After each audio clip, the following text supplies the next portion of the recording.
Hello everyone, welcome to the channel. तो MHT CET के previous year question series में आज हम देखेंगे बायोमोलिक्यूल्स के प्रीवियस ईयर क्वेश्चन। तो स्टार्ट करते हैं। बायोमोलिक्यूल्स में तीन इंपॉर्टेंट टॉपिक है, carbohydrates, then protein and nucleic acid. तो सबसे पहले हम कार्बोहाइड्रेट्स के क्वेश्चन कर लेंगे, लेकिन क्वेश्चन स्टार्ट करने से पहले टॉपिक को शॉर्ट में रिवाइज कर लेते हैं। तो कार्बोहाइड्रेट्स होते क्या है? Carbohydrates are polyhydroxyaldehydes or polyhydroxyketone or compounds which on hydrolysis gives such unit। मतलब polyhydroxyaldehyde या फिर polyhydroxyketone या फिर ऐसे कंपाउंड जिसका हाइड्रोलिसिस करने के बाद पॉलीहाइड्रोक्सीअल्डेहाइड या फिर पॉलीहाइड्रोक्सीकीटोन मिलते हैं, उन्हें हम बोलते हैं कार्बोहाइड्रेट। तो जैसे पॉलीहाइड्रोक्सीअल्डेहाइड में ग्लूकोज आता है, पॉलीहाइड्रोक्सीकीटोन मतलब फ्रुक्टोज आ जाएगा। वैसे ही सुक्रोज, माल्टोज, लैक्टोज, इनका हाइड्रोलिसिस करके भी पॉलीहाइड्रोक्सीअल्डेहाइड और कीटोन्स मिलते हैं। तो glucose, fructose, sucrose, maltose, lactose, then starch, ये सारे हमारे कार्बोहाइड्रेट्स हैं। ऐसे कार्बोहाइड्रेट जो स्वीट इन टेस्ट होते हैं उन्हें हम बोलते हैं शुगर। और शुगर के लिए ग्रीक में वर्ड होता है सैकेरॉन, इसलिए कार्बोहाइड्रेट्स को ही हम सैकेराइड्स भी बोलते हैं। देन जो मोस्ट कॉमनली यूज शुगर होती है दैट इज सुक्रोज, वो मिलती है शुगर केन और शुगर बीट से। और मिल्क में जो शुगर प्रेजेंट होती है वो होती है लैक्टोज। कार्बोहाइड्रेट्स का जनरल फॉर्मूला होता है CxH2O, मतलब हाइड्रेट्स ऑफ कार्बन। तो जो कार्बोहाइड्रेट वर्ड आया है वो इसी से आया है, हाइड्रेट्स ऑफ कार्बन से। लेकिन जो सारे कार्बोहाइड्रेट है, सारे के सारे कार्बोहाइड्रेट्स को हम इस फॉर्म में रिप्रेजेंट नहीं कर सकते। देन है क्लासिफिकेशन ऑफ कार्बोहाइड्रेट्स। तो कार्बोहाइड्रेट्स का हाइड्रोलिसिस करने के बाद कितने स्मॉलर यूनिट्स मिलते हैं, उसके बेसिस पे हमारे पास तीन टाइप के कार्बोहाइड्रेट्स है। पहला monosaccharide, second oligosaccharide and third है पॉलीसैकेराइड। मोनोसैकेराइड्स क्या होते हैं? तो मोनोसैकेराइड्स का हाइड्रोलिसिस करने के बाद और स्मॉलर यूनिट्स नहीं मिलते। मोनोसैकेराइड्स में एग्जांपल आएंगे ग्लूकोज, फ्रुक्टोज, राइबोज। देन है ओलिगोसैकेराइड।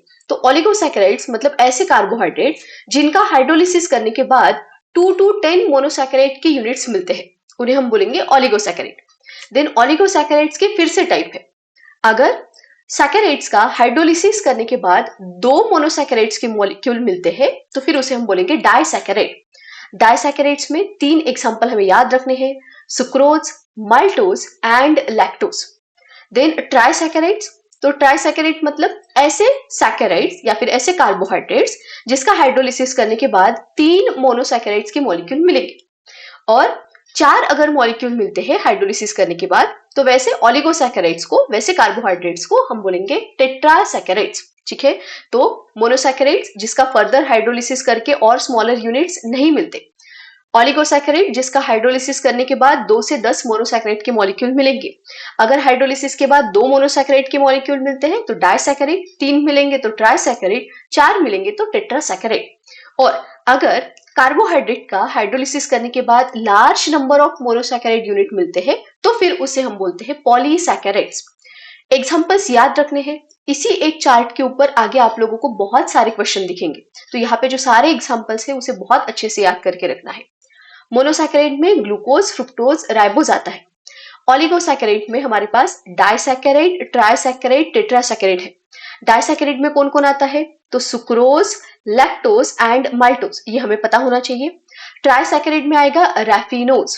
टेट्रासैकेराइड में आता है स्टैच्यूज। ठीक है, तो डाइसैकेराइड में सुक्रोज, माल्टोज, लैक्टोज, ट्राइसैकेराइड में रैफिनोज, टेट्रासैकेराइड में स्टैच्यूज। ठीक है, और ये जो इनके हाइड्रोलिसिस के बाद मोनोसैकेराइड्स यूनिट मिलते हैं उसके ऊपर भी क्वेश्चन है। जैसे कि सुक्रोज का हाइड्रोलिसिस करेंगे तो एक ग्लूकोज एंड एक फ्रुक्टोज का मॉलिक्यूल मिलता है। माल्टोज का हाइड्रोलिसिस करने पे 2 ग्लूकोज के मॉलिक्यूल मिलेंगे। लैक्टोज का अगर हम हाइड्रोलिसिस करेंगे तो एक ग्लूकोज एंड एक गैलेक्टोज मिलता है। तो ये भी हमें पता होना चाहिए, इसके ऊपर भी क्वेश्चन है। देन है ट्राइसैकेराइड में रैफिनोज। तो रैफिनोज का हाइड्रोलिसिस करने पे एक ग्लूकोज, एक फ्रुक्टोज एंड एक गैलेक्टोज मिलेगा। टेट्रासैकेराइड में जो स्टैच्यूज है इसका हाइड्रोलिसिस करने के बाद एक ग्लूकोज, एक फ्रुक्टोज एंड 2 गैलेक्टोज के मॉलिक्यूल्स मिलते हैं। देन जो हमारे पॉलीसैकेराइड्स है उसमें आएंगे स्टार्च, ग्लाइकोजन एंड सेल्यूलोज। ठीक है, तो सारे ही एग्जांपल्स बहुत अच्छे से याद रखने हैं। एक बार थोड़ा सा रिवाइज कर लेते हैं हम क्या क्या था। जो हमारे मोनोसैकेराइड है उसमें glucose, fructose and ribose. Then oligosaccharide में डाइसैकेराइड में आएगा सुक्रोज, लैक्टोज, माल्टोज। सुक्रोज में ग्लूकोज एंड फ्रुक्टोज, लैक्टोज में glucose and galactose and maltose में ग्लूकोज प्लस ग्लूकोज। ठीक, देन हमारा जो ट्राइसैकेराइड है उसमें आता है raffinose, raffinose glucose plus fructose plus galactose आएगा। टेट्रासैकेराइड में स्टैच्यूज, स्टैच्यूज बनेगा glucose plus fructose plus 2 molecules of galactose, ऐसे 4 मॉलिक्यूल। देन पॉलीसैकेराइड में स्टार्च, ग्लाइकोजन एंड सेल्यूलोज है। तो ये सारी चीजें बहुत अच्छे से याद करके रखनी है। देन आगे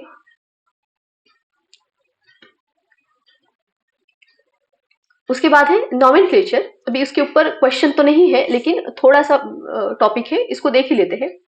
तो जनरल नेम जो है कार्बोहाइड्रेट का वो होता है ग्लाइकोज। और अगर मुझे कार्बोहाइड्रेट का नाम लिखना है तो हमें 2 चीजें पता होनी चाहिए, उसमें कौन सा फंक्शनल ग्रुप है एंड कितने कार्बन है। अगर कार्बोहाइड्रेट में अल्डिहाइडिक ग्रुप है तो उसके लिए लिखते हम अल्डोज, एंड अगर कीटोनिक ग्रुप है तो उसके लिखते हम कीटोज। नंबर ऑफ कार्बन पे अगर 3 कार्बन है तो ट्रायोज लिखेंगे, 4 के लिए टेट्रोज, 5 के लिए पेंटोज एंड 6 के लिए आ जाएगा हेक्सोज। तो हमारे पास अगर ऐसा कार्बोहाइड्रेट है, ऐसा मॉलिक्यूल है जिसमें 6 कार्बन है और अल्डिहाइडिक ग्रुप है तो उसको हम लिखेंगे aldo hexose. Aldo for aldehydic group, hexose for 6 carbon. वैसे ही कीटोनिक ग्रुप एंड 6 कार्बन है तो उसे लिखेंगे हम कीटो हेक्सोज। तो अल्डो हेक्सोज हमारा होता है ग्लूकोज, क्योंकि ग्लूकोज में अल्डिहाइडिक ग्रुप एंड 6 कार्बन होते हैं, और कीटो हेक्सोज रहेगा हमारा फ्रुक्टोज। देन है प्रिपरेशन ऑफ ग्लूकोज। तो ग्लूकोज के प्रिपरेशन की 2 मेथड है, पहला है फ्रॉम सुक्रोज एंड दूसरा है फ्रॉम स्टार्च। तो अगर हम सुक्रोज का हाइड्रोलिसिस करेंगे तो मिलता है glucose and fructose. Glucose and fructose के मिक्सचर में से ग्लूकोज को सेपरेट करने के लिए हम उसमें ऐड करते हैं इथेनॉल। ग्लूकोज जो है वो इथेनॉल में सोल्यूबल नहीं होता, इसलिए क्रिस्टलाइज आउट हो जाएगा और फिर उसे हम सेपरेट कर सकते हैं। देन है दूसरी मेथड फ्रॉम स्टार्च। तो स्टार्च से ग्लूकोज बनाने की मेथड जो है वो कमर्शियल मेथड है। तो कमर्शियल मेथड पूछा तो फिर स्टार्च वाली आएंगे। स्टार्च का फिर से हम हाइड्रोलिसिस करेंगे तो हमें मिलेंगे n molecules of glucose. Then है ग्लूकोज की रिएक्शन। तो ग्लूकोज की किसके साथ क्या रिएक्शन होती है और उस रिएक्शन से हमें ग्लूकोज के स्ट्रक्चर के बारे में क्या पता चलता है, इन तीनों चीजों के बारे में क्वेश्चन आए हुए हैं। तो सारी रिएक्शन को हम देख लेते हैं। सबसे पहले है जो ग्लूकोज का फॉर्मूला है वो होता है C6H12O6। This is on the basis of elemental composition and qualitative properties.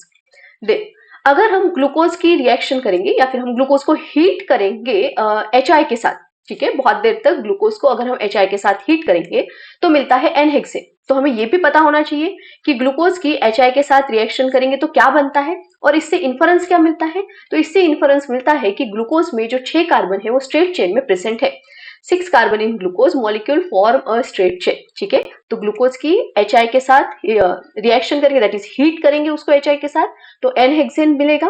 और ये रिएक्शन हमें बताती है कि ग्लूकोज में जो 6 कार्बन है वो स्ट्रेट चेन में प्रेजेंट है।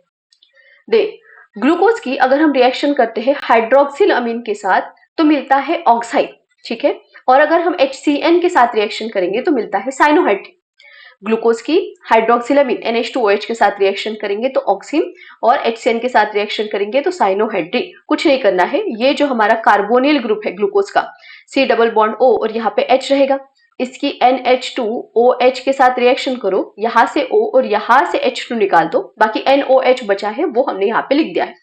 वैसे ही ये कार्बोनिल ग्रुप की हम HCN के साथ रिएक्शन करेंगे तो H जाएगा ऑक्सीजन के पास, CN जाएगा कार्बन के पास, तो कार्बन में OH एंड CN हमने सिर्फ ऐड कर दिया है। ठीक है, तो ये जो रिएक्शन है ये हमें बताती है कि जो हमारा ग्लूकोज है उसमें कार्बोनिल ग्रुप प्रेजेंट है। तो हाइड्रोक्सिलामीन के साथ ऑक्सीन, HCN के साथ साइनोहाइड्रिन, ये रिएक्शन से हमें पता चला कि ग्लूकोज में कार्बोनिल ग्रुप प्रेजेंट है, एक कार्बोनिल ग्रुप प्रेजेंट है। अभी वो कार्बोनिल ग्रुप अल्डिहाइड भी हो सकता है या फिर कीटोन भी हो सकता है। तो अल्डिहाइड है या फिर कीटोन है, उसके लिए हम रिएक्शन करते हैं ग्लूकोज की ब्रोमीन वाटर के साथ। ये माइल्ड ऑक्सीडाइजिंग एजेंट है और ग्लूकोज की ब्रोमीन वाटर के साथ रिएक्शन करेंगे तो मिलता है ग्लूकोनिक एसिड। ग्लूकोज की ब्रोमीन वाटर के साथ रिएक्शन करेंगे, ग्लूकोनिक एसिड मिलेगा। कुछ नहीं करना है, ये जो अल्डेहाइडिक ग्रुप है इसका ऑक्सीडेशन कर देना है कार्बोक्सिलिक ग्रुप में, बाकी स्ट्रक्चर एज इट इज है। तो माइल्ड ऑक्सीडाइजिंग एजेंट है, अल्डेहाइड का ऑक्सीडेशन माइल्ड ऑक्सीडाइजिंग एजेंट के प्रेजेंस में होता है, इसलिए ये जो कार्बोनिल ग्रुप है वो रहेगा हमारा अल्डेहाइडिक ग्रुप। ठीक, देन है जो ग्लूकोज है वहां पे हमारे 5 हाइड्रोक्सिल ग्रुप प्रेजेंट होते हैं। वो कैसे पता चला? तो अगर हम ग्लूकोज की रिएक्शन करते हैं एसिटिक अनहाइड्रेट के साथ, CH3 C double bond O O C double bond O CH3, अगर हम ग्लूकोज की एसिटिक अनहाइड्रेट के साथ रिएक्शन करेंगे तो मिलता है ग्लूकोज पेंटा एसिटेट, और इस रिएक्शन से हमें पता चला कि ग्लूकोज में 5 हाइड्रोक्सिल ग्रुप प्रेजेंट होते हैं। अभी वो पांचों के पांच सेम होते हैं क्या? नहीं। अगर हम ग्लूकोज की रिएक्शन करें डाइल्यूट नाइट्रिक एसिड के साथ तो हमें मिलता है सैकेरिक एसिड, और ये रिएक्शन हमें बताती है कि ग्लूकोज में जो 5 हाइड्रोक्सिल ग्रुप है उसमें से एक जो हाइड्रोक्सिल ग्रुप है वो प्राइमरी है और बाकी 4 जो है वो रहेंगे हमारे सेकेंडरी हाइड्रोक्सिल ग्रुप। हाँ, glucose and gluconic acid both on oxidation with dilute nitric acid give same dicarboxylic acid called as saccharic acid. ठीक है, तो जैसे ग्लूकोज की रिएक्शन होती है नाइट्रिक एसिड के साथ और सैकेरिक एसिड बनता है, वैसे ही ग्लूकोनिक एसिड की भी अगर रिएक्शन करेंगे तो भी सैकेरिक एसिड ही बनेगा। ग्लूकोनिक एसिड कैसे बना था? यहाँ पे ब्रोमीन वाटर के साथ रिएक्शन करने पे ग्लूकोनिक एसिड बना था, उसकी फिर से अगर हम डाइल्यूट नाइट्रिक एसिड के साथ रिएक्शन करेंगे तो हमारा बन जाएगा सैकेरिक एसिड। तो यहाँ पे हमें पता चला कि एक प्राइमरी अल्कोहलिक ग्रुप है, हाइड्रोक्सिल ग्रुप है, और बाकी जो है वो सेकेंडरी वाले रहेंगे। तो यहाँ तक हमारी रिएक्शन जो है ग्लूकोज की वो खत्म हुई। क्या क्या पढ़ा हमने?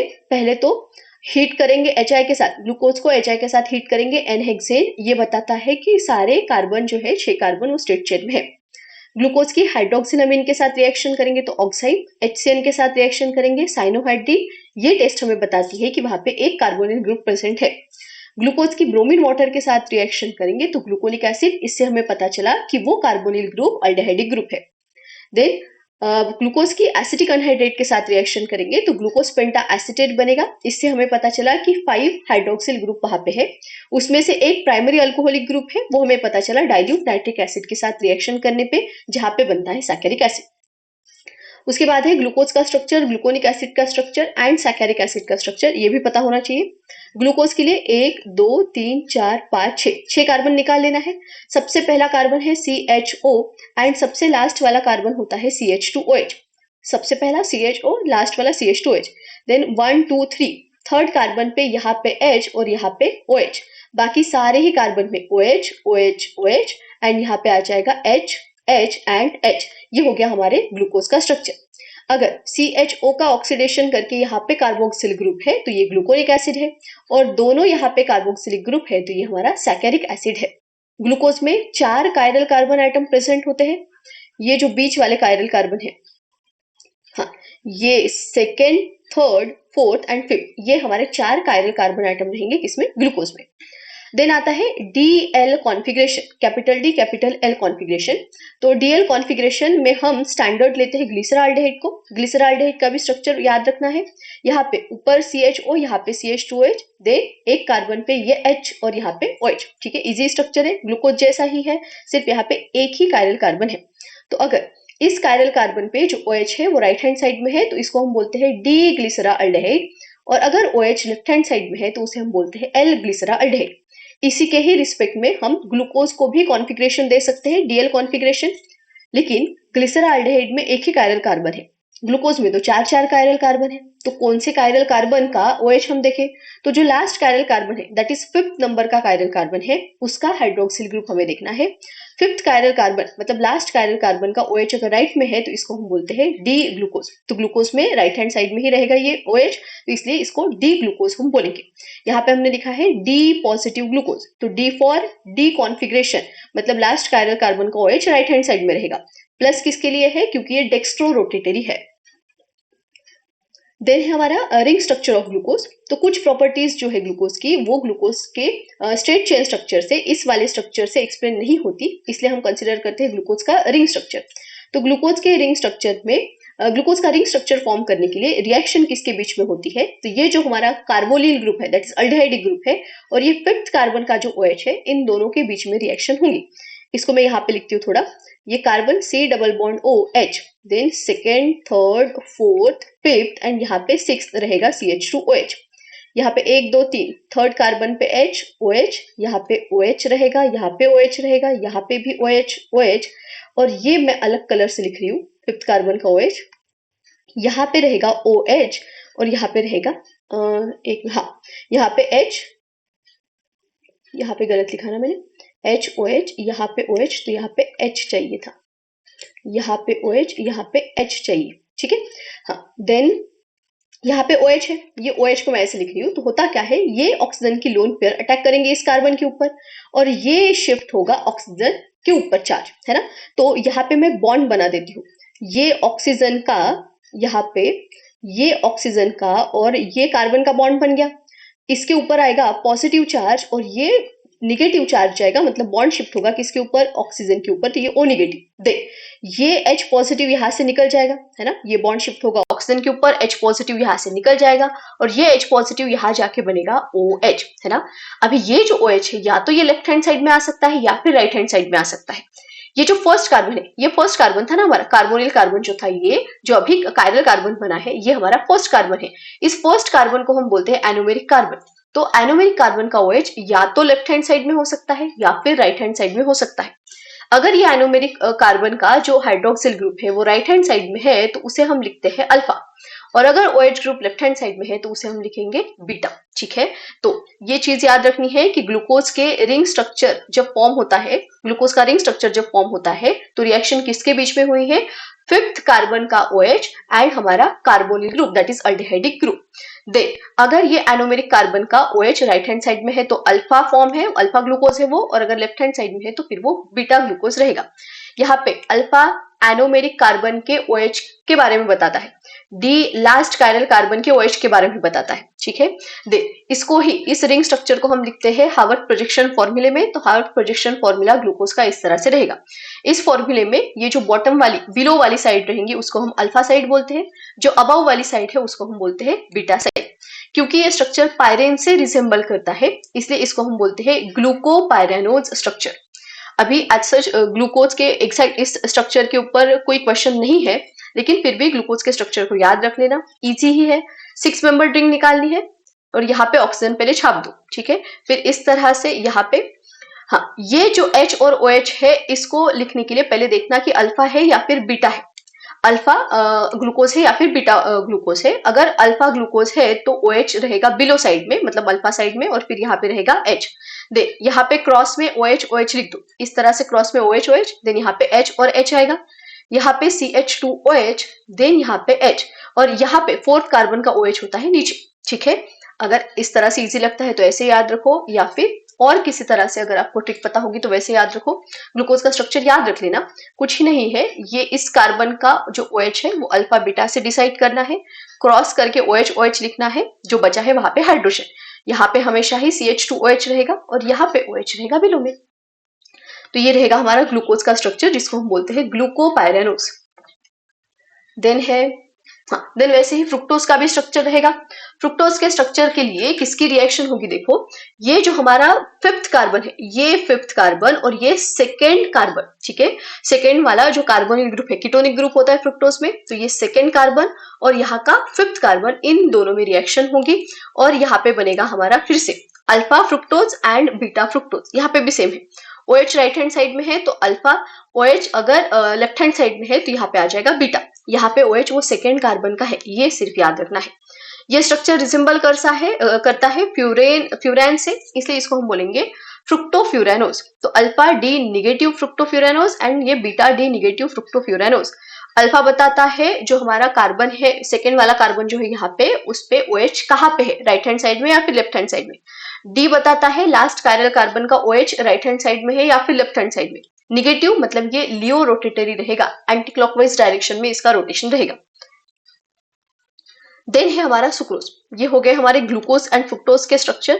अभी हमें देखने हैं डाइसैकेराइड्स, इसके ऊपर भी क्वेश्चन है, यहाँ की जो लिंकेजेस वगैरह है उसको बहुत अच्छे से याद रखना है। तो सबसे पहला जो डाइसैकेराइड है वो है हमारा सुक्रोज। अभी सुक्रोज का अगर हम हाइड्रोलिसिस करेंगे तो हमें मिलता है ग्लूकोज एंड फ्रुक्टोज। सुक्रोज का हाइड्रोलिसिस करेंगे तो ग्लूकोज एंड फ्रुक्टोज, इसका मतलब सुक्रोज बना है ग्लूकोज एंड फ्रुक्टोज से। कौन सा ग्लूकोज है? तो alpha D glucose, alpha D glucose. And fructose कौन सा है? तो ये है बीटा डी फ्रुक्टोज। तो सुक्रोज बनता है alpha D glucose and beta D fructose से। सुक्रोज का जब हम हाइड्रोलिसिस करेंगे तो ग्लूकोज एंड फ्रुक्टोज मिलेगा। जो हमारा सुक्रोज है वो डेक्स्ट्रो रोटेटरी होता है, इसका रोटेशन 66.5 क्लॉकवाइज डायरेक्शन में, तो ये डेक्स्ट्रो रोटेटरी। लेकिन हाइड्रोलिसिस करने के बाद यहाँ पे ग्लूकोज एंड फ्रुक्टोज बनेगा। जो ग्लूकोज होता है वो हमारा डेक्स्ट्रो रोटेटरी होता है, उसका रोटेशन प्लस 52.7 है। लेकिन हमारा जो फ्रुक्टोज है वो लियो रोटेटरी होता है और इसका रोटेशन माइनस 92.4 है। तो जो निगेटिव वाला रोटेशन है, मतलब लियो रोटेशन है, वो ज्यादा है, इसलिए टोटल जो नेट इफेक्ट रहेगा यहाँ पे मिक्सचर में वो लियो रोटेटरी रहेगा। तो सुक्रोज डेक्स्ट्रो रोटेटरी था, हाइड्रोलिसिस के बाद जो मिक्सचर बना है वो तो लियो रोटेटरी है, मतलब जो हमारा रोटेशन है उसकी डायरेक्शन चेंज हो गई। इसलिए जो सुक्रोज का हाइड्रोलिसिस है उस प्रोसेस को हम बोलते हैं इन्वर्जन ऑफ शुगर, क्योंकि डेक्स्ट्रो रोटेटरी से इन्वर्ट होके वो लियो रोटेटरी बन रहा है। तो प्रोसेस को बोलेंगे that is hydrolysis of sucrose को बोलेंगे इन्वर्जन ऑफ शुगर, एंड जो प्रोडक्ट है उसको हम बोलते हैं इन्वर्ट शुगर। ठीक है, देन हमारा जो सुक्रोज है, सुक्रोज में जो अल्फा एंड मतलब ग्लूकोज एंड फ्रुक्टोज के बीच में जो लिंकेज है, ग्लाइकोसाइडिक लिंकेज जिसे हम बोलते हैं, वो होती है अल्फा बीटा 1,2 ग्लाइकोसाइडिक लिंकेज। ठीक है, तो ये अल्फा कहाँ से आया है? ये जो अल्फा डी ग्लूकोज है वहां से आया है ये अल्फा। बीटा डी फ्रुक्टोज से ये जो बीटा है वो आया है यहाँ पे। C1 जो होता है मतलब अल्फा डी ग्लूकोज का जो फर्स्ट कार्बन होता है वो बॉन्ड बनाता है बीटा डी फ्रुक्टोज के सेकेंड कार्बन के साथ, इसलिए इसका 1 और यहाँ पे 2। तो इस तरह से अल्फा बीटा 1,2 ग्लाइकोसाइडिक लिंकेज यहाँ पे रहेंगी। ठीक है, C1 C2 के बीच में बॉन्ड होता है। देन जो सुक्रोज है ये नॉन रिड्यूसिंग शुगर है। ठीक है, क्योंकि यहाँ पे जो हाइड्रोक्सिल ग्रुप है वो दोनों ही बॉन्ड फॉर्मेशन में यहाँ पे इन्वॉल्व हुए हैं, तो सुक्रोज हमारा नॉन रिड्यूसिंग शुगर रहेगा। ठीक है, कौन से इंपॉर्टेंट पॉइंट हो गए? सुक्रोज का हाइड्रोलिसिस करने पे ग्लूकोज एंड फ्रुक्टोज ये डेक्स्ट्रो रोटेटरी, प्रोडक्ट लियो रोटेटरी, इन्वर्जन हुआ है, इसलिए हाइड्रोलिसिस ऑफ सुक्रोज को इन्वर्जन ऑफ शुगर बोलेंगे, प्रोडक्ट को इन्वर्ट शुगर ऐसे बोलेंगे। देन ग्लूकोज एंड फ्रुक्टोज के बीच में जो लिंकेज रहेंगी वो अल्फा बीटा 1,2 ग्लाइकोसाइडिक लिंकेज रहेंगी। सुक्रोज जो है वो नॉन रिड्यूसिंग शुगर होती है। देन है माल्टोज, माल्टोज भी डाइसैकेराइड है। तो माल्टोज बनता है दो ग्लूकोज के मॉलिक्यूल से। दो ग्लूकोज कौन से? अल्फा डी ग्लूकोज, यहाँ पे अल्फा डी ग्लूकोज और ये भी अल्फा डी ग्लूकोज ही रहेगा। इसका ही मतलब माल्टोज का हाइड्रोलिसिस करेंगे तो दो अल्फा डी ग्लूकोज के मॉलिक्यूल्स मिलेंगे। दे ये जो बॉन्ड होता है दो ग्लूकोज के बीच में, ये जो ग्लाइकोसाइडिक लिंकेज होती है वो होती है अल्फा 1,4 ग्लाइकोसाइडिक लिंकेज। अल्फा कहाँ से आया है? दोनों ही जो मॉलिक्यूल है वो अल्फा डी ग्लूकोज के है, इसलिए एक ही बार हमने अल्फा लिखा। दे एक ग्लूकोज का C1 दूसरे ग्लूकोज के C4 के मतलब कार्बन 4 के साथ बॉन्ड बनाता है, इसलिए 1,4 ग्लाइकोसाइडिक लिंकेज। ठीक है, तो अल्फा 1,4 ग्लाइकोसाइडिक लिंकेज होती है किसमें? माल्टोज में। देन माल्टोज जो है हमारी वो रिड्यूसिंग शुगर होती है, टोलेंस एंड पेलिंग सॉल्यूशन को रिड्यूस करता है। अगर माल्टोज का हाइड्रोलिसिस करेंगे तो हमें ग्लूकोज मिलता है, उसके लिए एक तो हाइड्रोलिसिस करो डाइल्यूट एसिड के साथ, या फिर हम एंजाइम यूज कर सकते हैं माल्टेज। तो माल्टेज क्या करेगा? माल्टोज का हाइड्रोलिसिस करके ग्लूकोज बनाएगा। नेक्स्ट है हमारा डाइसैकेराइड लैक्टोज। तो लैक्टोज भी डाइसैकेराइड है जो कि मिल्क में प्रेजेंट होता है। लैक्टोज बनता है दो मॉलिक्यूल से, एक है बीटा डी गैलेक्टोज और दूसरा है बीटा डी ग्लूकोज। इसका ही मतलब लैक्टोज का हाइड्रोलिसिस करेंगे तो गैलेक्टोज एंड ग्लूकोज मिलेगा। गैलेक्टोज एंड ग्लूकोज के बीच में जो लिंकेज रहेंगी वो होती है बीटा 1,4 ग्लाइकोसाइडिक लिंकेज। बीटा क्यों लिखा? क्योंकि ये भी बीटा डी गैलेक्टोज है और ये हमारा बीटा डी ग्लूकोज है, तो दोनों से आ गया बीटा। गैलेक्टोज का C1 बॉन्ड बनाता है ग्लूकोज के C4 के साथ, ये याद रखना, किसी का भी C1 किसी का भी C4 नहीं चलेगा। गैलेक्टोज का फर्स्ट कार्बन ग्लूकोज के फोर्थ कार्बन के साथ ग्लाइकोसाइडिक लिंकेज बनाता है, इसलिए C1 C4 glycosidic beta 1,4 glycosidic linkage. Then जो लैक्टोज है ये भी हमारी रिड्यूसिंग शुगर रहेंगी। ठीक है, यहाँ पे हम लिख लेंगे शॉर्ट में कौन सी लिंकेज होती है। जो हमारा स्टार्च था यहाँ पे मैं SLM लिखती हूँ। S मतलब स्टार्च नहीं, सुक्रोज। S मतलब सुक्रोज, L मतलब लैक्टोज एंड M मतलब माल्टोज। तो सुक्रोज बनता है ग्लूकोज एंड फ्रुक्टोज से। Alpha D glucose beta D fructose था। कौन सी linkage? Alpha beta 1,2 glycosidic linkage.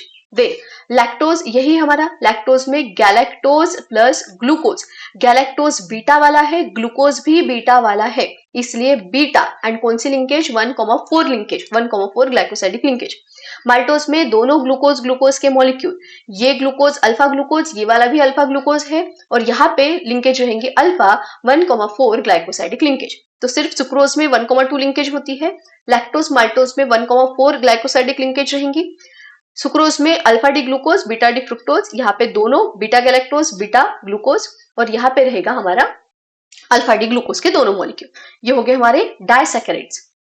Then है हमारे पॉलीसैकेराइड्स। तो पॉलीसैकेराइड्स में पहला है स्टार्च। तो स्टार्च पॉलीमर है अल्फा डी ग्लूकोज का, ठीक है। इन सबके ऊपर क्वेश्चन आए हुए हैं, इसलिए इसको मैं इतना रिपीट कर रही हूँ और इतना थोड़ा डिटेल में भी हम ले रहे हैं इसको, ठीक है, क्योंकि क्वेश्चन इजी है, ये सिर्फ हमें चीजें पता होनी चाहिए। तो स्टार्च पे थे हम। स्टार्च क्या है? पॉलीमर, किसका? अल्फा डी ग्लूकोज का है। स्टार्च हैज 2 कंपोनेंट, एक होता है अमाइलोज, दूसरा है अमाइलोपेक्टिन। इसके परसेंटेज के ऊपर भी क्वेश्चन है। तो अमाइलोज कम परसेंट में होता है 15 to 20%, अमाइलोपेक्टिन ज्यादा परसेंटेज में होता है 80 to 85%। दोनों में फर्क क्या होता है? Amylose soluble in water but amylopectin is insoluble in water. They amylose जो है वो ब्लू कलर का कॉम्प्लेक्स बनाता है आयोडीन के साथ, अमाइलोपेक्टिन ब्लू वायलेट कलर का कॉम्प्लेक्स बनाता है। Then it contains 200 to 1000 alpha glucose molecule linked by alpha 1,4 glycosidic linkage giving rise to unbranch chain of variable length. Amylose जो है वो अनब्रांच होता है, लीनियर पॉलीमर होता है। अमाइलोज लीनियर पॉलीमर रहेगा, ब्रांचिंग उसमें नहीं होती। लिंकेज कौन सी? Alpha 1,4 glycosidic linkage. Whereas amylopectin में होती है ब्रांचिंग। अमाइलोपेक्टिन में जो लीनियर चेन रहेंगी उसमें अल्फा 1,4 ग्लाइकोसाइडिक लिंकेज और जो ब्रांचिंग रहेंगी उसमें होती है अल्फा 1,6 ग्लाइकोसाइडिक लिंकेज, ठीक है। तो इंपॉर्टेंट पॉइंट, स्टार्च बनता है अल्फा डी ग्लूकोज से।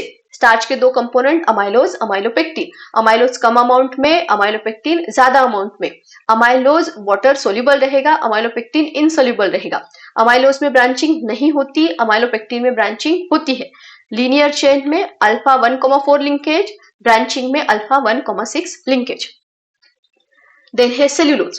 तो cellulose is a straight chain polysaccharide, straight chain, इसमें ब्रांचिंग नहीं है, ऑफ बीटा डी ग्लूकोज, यहाँ पे बीटा चाहिए, बीटा डी ग्लूकोज यहाँ पे होता है, ठीक है। तो सेल्यूलोज बीटा ग्लूकोज से बनता है। स्टार्च किससे था? स्टार्च अल्फा डी ग्लूकोज से था, ये बीटा डी ग्लूकोज से है।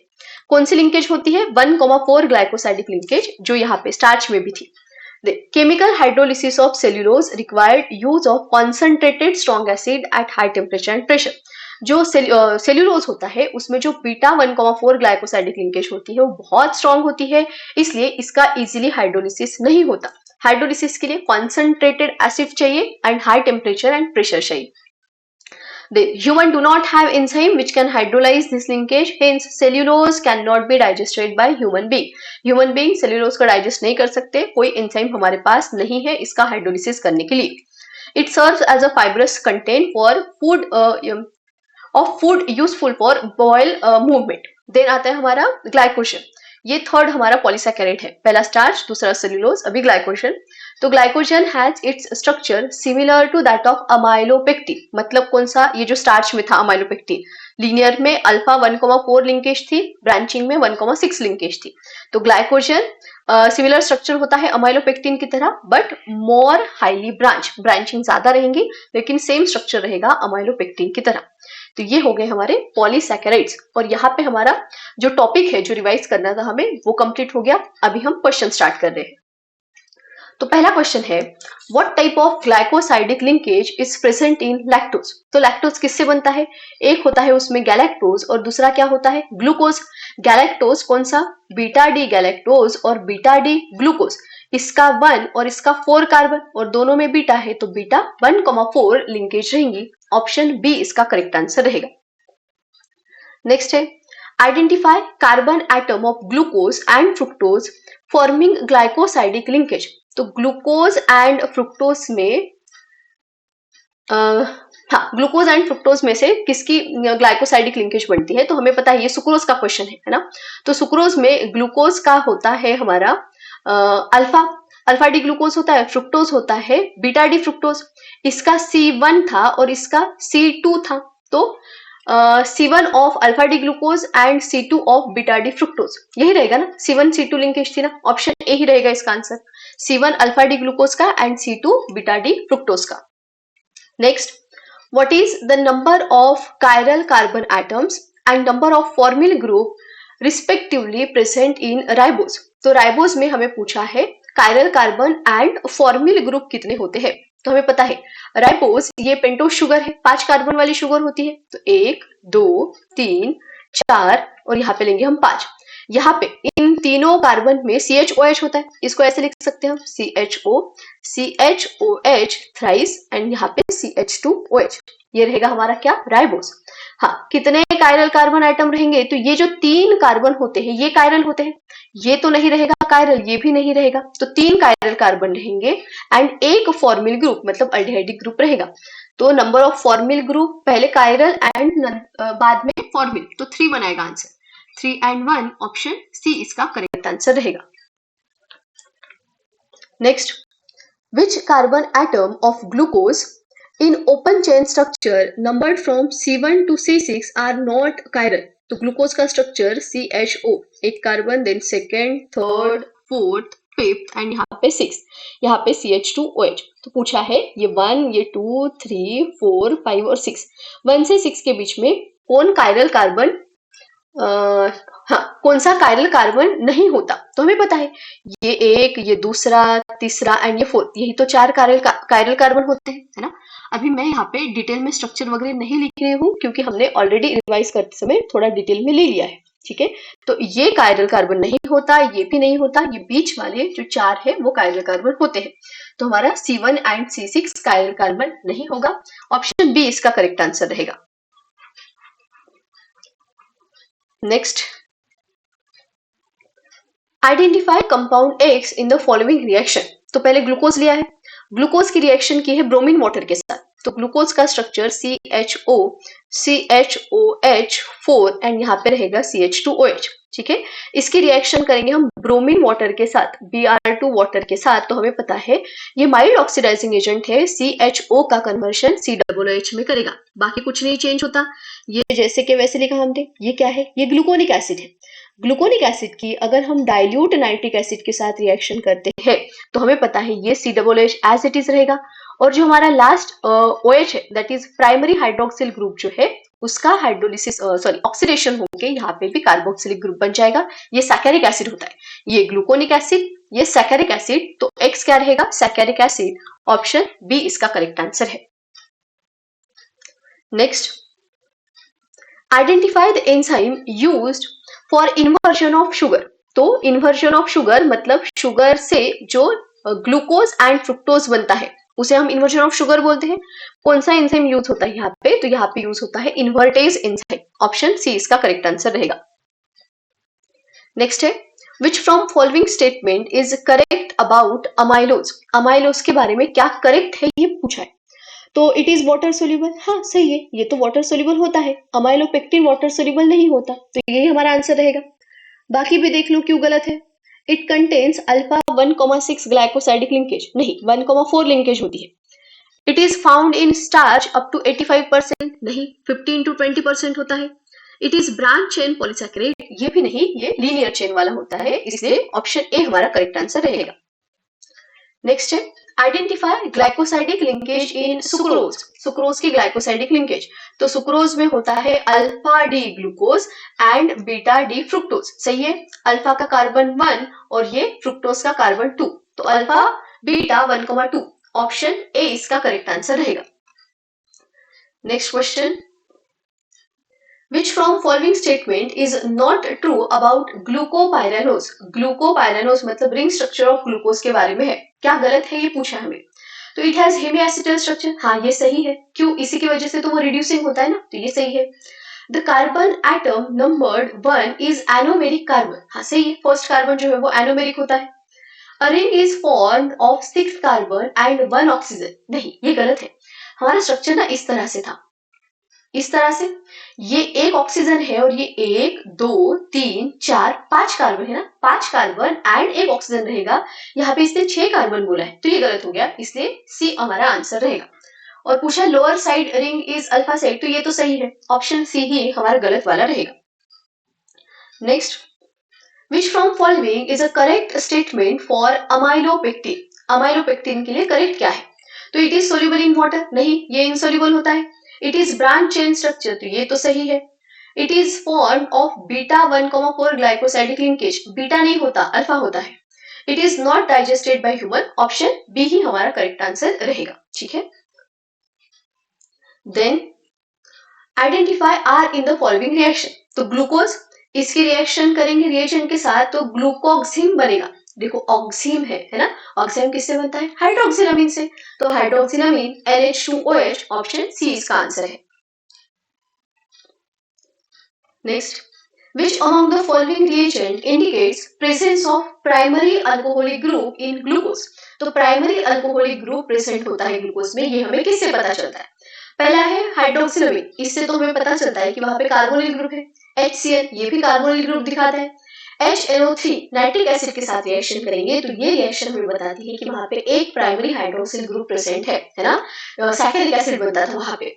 देन ब्रोमीन वाटर, इससे तो ग्लूकोनिक एसिड बनता है, वो हमें बताता है कि वहां पे अल्डिहाइड ग्रुप प्रेजेंट है ना, तो ऑप्शन सी इसका करेक्ट आंसर रहेगा।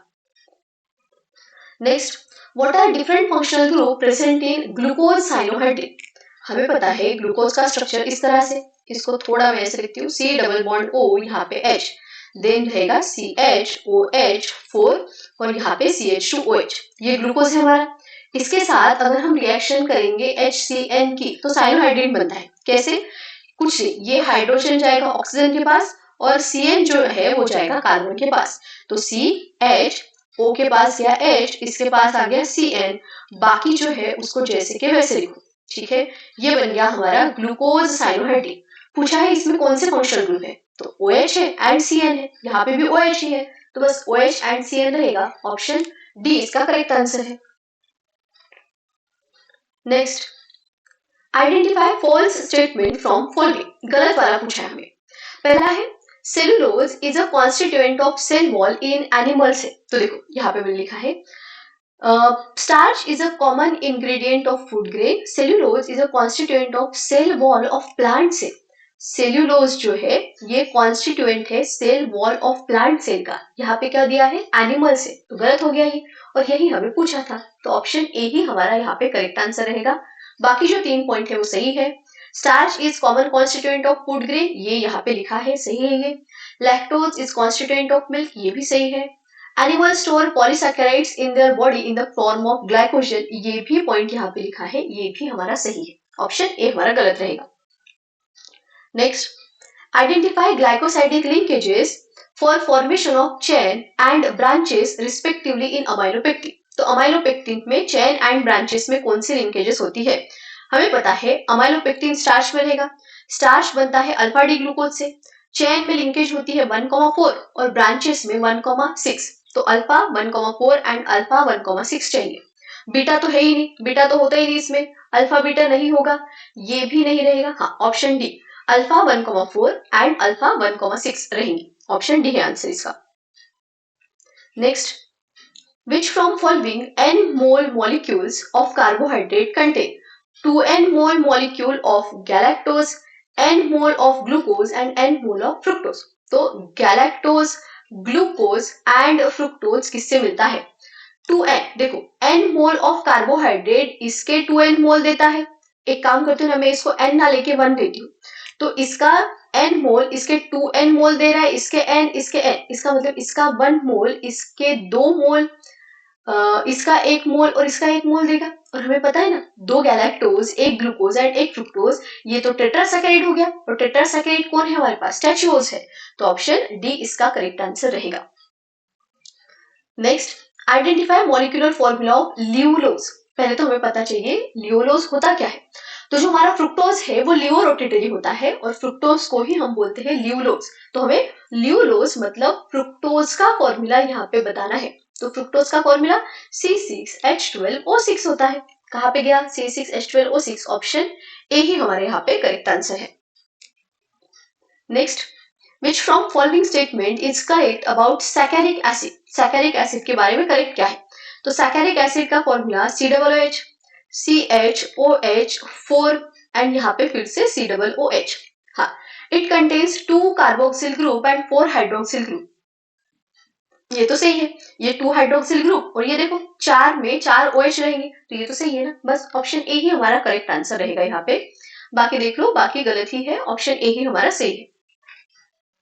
Next, what is the number of chiral carbon atoms in threose? तो थ्रियोज का स्ट्रक्चर हमें पता होना चाहिए। 1, 2, 3 एंड 4 कार्बन होते हैं यहाँ पे, ठीक। देन यहाँ पे अल्डेहाइड ग्रुप, यहाँ पे CH2OH जैसे ग्लूकोज में होता है वैसे, देन OH अपोजिट साइड में यहाँ पे रहेंगे। ये है हमारा थ्रियोज। क्या पूछा है? कायरल कार्बन, तो ये तो नहीं रहेगा कायरल, ये है एक कायरल और ये दूसरा कायरल कार्बन रहेगा, तो यहाँ पे 2 कायरल कार्बन प्रेजेंट होते हैं। ऑप्शन बी इसका करेक्ट आंसर है।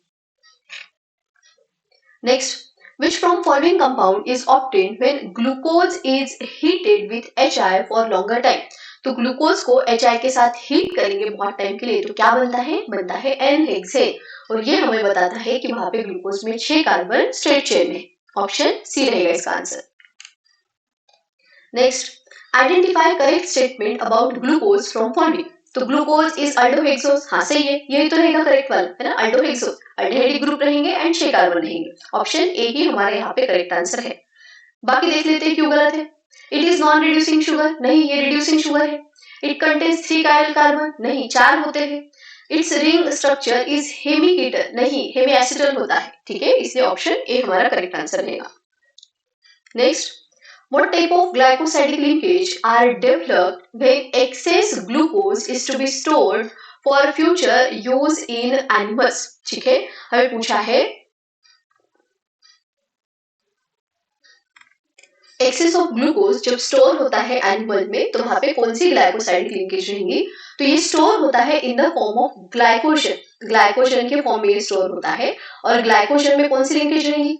तो ग्लाइकोजन का स्ट्रक्चर सेम होता है अमाइलोपेक्टिन की तरह, सिर्फ ज्यादा ब्रांचिंग होती है। अमाइलोपेक्टिन में अल्फा 1,4 एंड अल्फा 1,6 लिंकेजेस होती है, तो बस वही रहेगा आंसर। कहाँ पे है अल्फा? ऑप्शन डी यहाँ पे हमारा करेक्ट आंसर रहेगा। नेक्स्ट है, identify the pair of carbohydrates containing galactose as one of the constituent in both of them। तो दोनों में एक गैलेक्टोज चाहिए, ऐसा ऑप्शन में ढूंढना है। तो सुक्रोज, सुक्रोज में ग्लूकोज फ्रुक्टोज होता है, ये तो ऑप्शन नहीं रहेगा। माल्टोज एंड रैफिनोज है, माल्टोज में दोनों ग्लूकोज होते हैं, ये भी नहीं रहेगा। रैफिनोज एंड स्टैचूज, ये है रैफिनोज में एक ग्लूकोज, एक फ्रुक्टोज और एक गैलेक्टोज, है ना, ट्राइसैकेराइड है ये। और स्टैच्यूज में एक ग्लूकोज, एक फ्रुक्टोज और 2 गैलेक्टोज होते हैं, है ना। ये तो पूछा था कि दोनों में एटलीस्ट एक गैलेक्टोज जो है वो हमें चाहिए। ऑप्शन सी ही हमारा रहेगा आंसर। लैक्टोज माल्टोज है, फिर से माल्टोज में ग्लूकोज ही होता है, तो ये भी नहीं रहेगा। ऑप्शन सी ही हमारा करेक्ट आंसर रहेगा यहाँ पे। Next, which from following pairs of carbohydrates produces equal quantity of glucose on hydrolysis per mole? एक मोल का हाइड्रोलिसिस करने पे इक्वल क्वांटिटी ऑफ ग्लूकोज कहाँ पे मिलेगा? सुक्रोज एंड लैक्टोज है, देखो सुक्रोज में ग्लूकोज एंड फ्रुक्टोज, तो एक सुक्रोज मॉलिक्यूल से एक ही ग्लूकोज मिलेगा। लैक्टोज में क्या होता है? लैक्टोज में ग्लूकोज एंड गैलेक्टोज होता है, लेकिन सुक्रोज का ये अल्फा डी ग्लूकोज होता है, लेकिन लैक्टोज में ये बीटा ग्लूकोज होता है, तो ये तो नहीं रहेगा, है ना, अल्फा बीटा का फर्क हो गया ना। लैक्टोज एंड माल्टोज, तो लैक्टोज फिर से देखो माल्टोज में भी ग्लूकोज है, लैक्टोज में भी है, लेकिन लैक्टोज वाला वो बीटा ग्लूकोज होता है, तो फिर से ये नहीं रहेगा। सुक्रोज एंड माल्टोज, तो सुक्रोज में glucose plus fructose and maltose में ग्लूकोज प्लस ग्लूकोज। ये एक मोल से एक ही देगा, लेकिन ये एक मोल से 2 ग्लूकोज देता है ना, तो ये भी नहीं है हमारा आंसर। लास्ट वाला रैफिनोज एंड माल्टोज, तो रैफिनोज ट्राइसैकेराइड है, glucose plus fructose plus galactose देता है, और माल्टोज में मिलता है हमें 2 मॉलिक्यूल्स ऑफ ग्लूकोज। कहाँ पे गलत किया मैंने? Which of the following pair of carbohydrate produces equal quantity of glucose on hydrolysis per mole? Sucrose and lactose.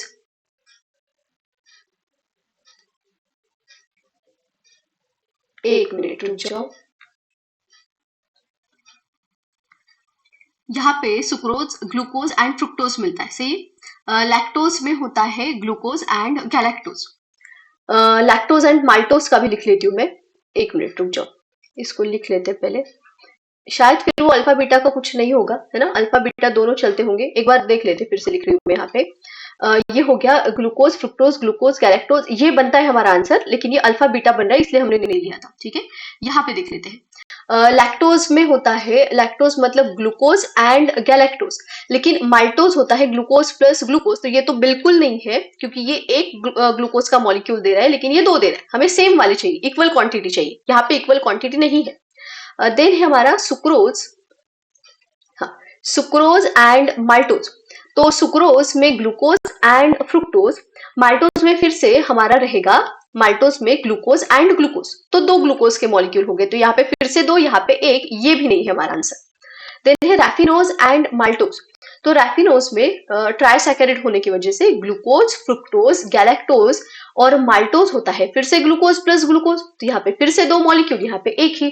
तो हमारा ना आंसर ऑप्शन ए ही होना चाहिए, है ना। मुझे लगा यहाँ पे अल्फा और बीटा है, लेकिन आगे अगर ऑप्शन में जाए तो इक्वल अमाउंट किसी में नहीं मिल रहा है हमें, तो ऑप्शन ए ही हमारा रहेगा। यहाँ पे अल्फा बीटा का फर्क नहीं लेना है हमें, ठीक है। तो यहाँ पे एक ग्लूकोज और एक glucose, same quantity of glucose मिल रहा है हमें ऑप्शन ए में ही, तो ऑप्शन ए ही हमारा करेक्ट आंसर है। नेक्स्ट है, which from following carbohydrate produces double quantity of glucose, double quantity of glucose on hydrolysis per mole as compared to sucrose। तो सुक्रोज में जितने ग्लूकोज मिलते हैं उसका डबल किस कार्बोहाइड्रेट में मिलेगा? तो सुक्रोज में ग्लूकोज एंड फ्रुक्टोज, तो सुक्रोज का एक मॉलिक्यूल एक ग्लूकोज देता है, तो हमें इसका डबल, डबल किस में मिलता है देखना है। लैक्टोज है, लैक्टोज में ग्लूकोज प्लस गैलेक्टोज होता है, ये तो एक ही हो गया, ये भी नहीं रहेगा। Raffinose glucose plus fructose plus galactose, यहाँ पे भी एक ही है। Stachyose glucose plus fructose plus 2 galactose, यहाँ पे 2 गैलेक्टोज है, हमें ग्लूकोज चाहिए थे 2, ये नहीं है। माल्टोज हमारा करेक्ट आंसर रहेगा, क्योंकि माल्टोज से 2 ग्लूकोज के मॉलिक्यूल मिलते हैं जो कि सुक्रोज से डबल होते हैं। ऑप्शन डी रहेगा हमारे यहाँ पे correct answer. Next, which from following test confirms the presence of aldehyde group in glucose। तो अल्डेहाइड ग्रुप का प्रेजेंस कौन बताता है? पहला है formation of oxime when reacted with hydroxylamine, ये अल्डेहाइड नहीं बताता, ये सिर्फ हमें कार्बोनिल ग्रुप बताता है, ठीक है। Formation of gluconic acid when reacted with bromine water, यही हमारा करेक्ट आंसर है, यही हमें बताता है अल्डेहाइड ग्रुप के बारे में। थर्ड वाला क्या है, सैकेरिक एसिड व्हेन ग्लूकोज इज, ये तो हमें बताता है वो प्राइमरी हाइड्रोक्सिल ग्रुप के बारे में, और ये हमें नंबर ऑफ 5 हाइड्रोक्सिल ग्रुप होते हैं उसके बारे में बताता है। ऑप्शन बी हमारा आंसर रहेगा। Next, which carbon atom of glucopyranose numbered from C1 to C6 is anomeric। तो एनोमेरिक कार्बन कौन सा होता है वो पूछा है, हमें पता है एनोमेरिक मतलब फर्स्ट कार्बन रहेगा, ऑप्शन डी रहेगा आंसर इसका। Next, which from following on hydrolysis, which from following on hydrolysis forms invert sugar। तो किसके हाइड्रोलिसिस के बाद इन्वर्ट शुगर बनता है? हमें पता है सुक्रोज का हाइड्रोलिसिस करेंगे तो ग्लूकोज एंड फ्रुक्टोज बनता है, ये डेक्स्ट्रो रोटेटरी, ये मिक्सचर लियो रोटेटरी, इन्वर्जन हुआ, इसी प्रोसेस को हम इन्वर्जन ऑफ शुगर बोलते हैं, प्रोडक्ट को हम बोलते हैं इन्वर्ट शुगर। तो किसके हाइड्रोलिसिस से हुआ? सुक्रोज के, ऑप्शन ए रहेगा इसका answer. Next, which carbon atom of alpha D glucose and beta D fructose respectively form glycosidic linkage in sucrose। तो अल्फा डी ग्लूकोज का C1 and beta D fructose का होता है C2, C1 and C2, option A इसका correct answer है। Next, what type of glycosidic linkage is present in cellulose। Cellulose में कौन सी glycosidic linkage होती है? तो सेल्यूलोज बनता है बीटा डी ग्लूकोज से, और ग्लाइकोसाइडिक लिंकेज रहेंगी 1,4, बीटा 1,4, ऑप्शन बी इसका करेक्ट आंसर है। नेक्स्ट, आइडेंटिफाई ग्लाइकोसाइडिक लिंकेज इन माल्टोज। तो माल्टोज बनता है अल्फा डी ग्लूकोज और दूसरा भी अल्फा डी ग्लूकोज, इसका C1, इसका C4, तो alpha 1,4 glycosidic linkage, alpha 1,4 glycosidic linkage, option A है इसका answer.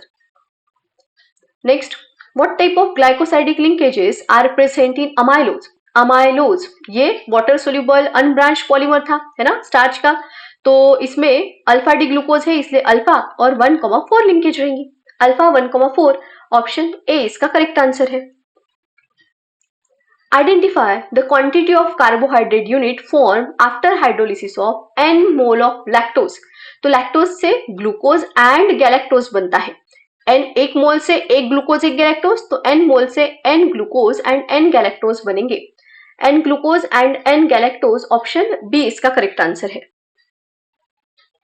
Next, which from following test for glucose confirm presence of carbonyl group. तो कार्बोनिल ग्रुप किससे कन्फर्म होता है? हाइड्रोक्सिलामीन और साइनोहाइड्रिन वाले से। तो ये पहला ही एक्शन ऑफ हाइड्रोक्सिलामीन, ऑप्शन ए ही इसका करेक्ट आंसर रहेगा। नेक्स्ट है, which from following pair of carbohydrate produces equal quantity of glucose and fructose on hydrolysis per mole of each member। कौन सा carbohydrate equal quantity of glucose and fructose बनाता है on hydrolysis? ठीक है, तो पहला है सुक्रोज एंड माल्टोज। देखो, सुक्रोज से तो ग्लूकोज फ्रुक्टोज बनता है, माल्टोज से सिर्फ ग्लूकोज बनता है, तो ये नहीं है हमारा आंसर। फिर से यहाँ पे माल्टोज से सिर्फ ग्लूकोज बनता है, ये नहीं है हमारा आंसर। स्टैचियोज है, लेकिन लैक्टोज से तो ग्लूकोज गैलेक्टोज बनता है, हमें तो फ्रुक्टोज चाहिए, तो बस ऑप्शन डी ही बचा।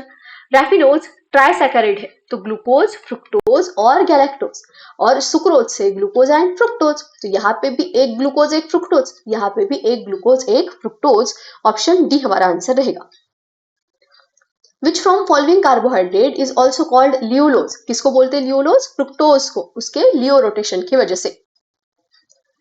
Identify non reducing sugar from following. तो नॉन रिड्यूसिंग शुगर सिर्फ हमारी सुक्रोज है, बाकी जो सारे दिए हैं एग्जांपल हमारी इसमें टेक्स्ट बुक में, तो वो सारे रिड्यूसिंग वाले ही है, सुक्रोज सिर्फ नॉन रिड्यूसिंग शुगर रहेंगे, ऑप्शन डी है आंसर इसका।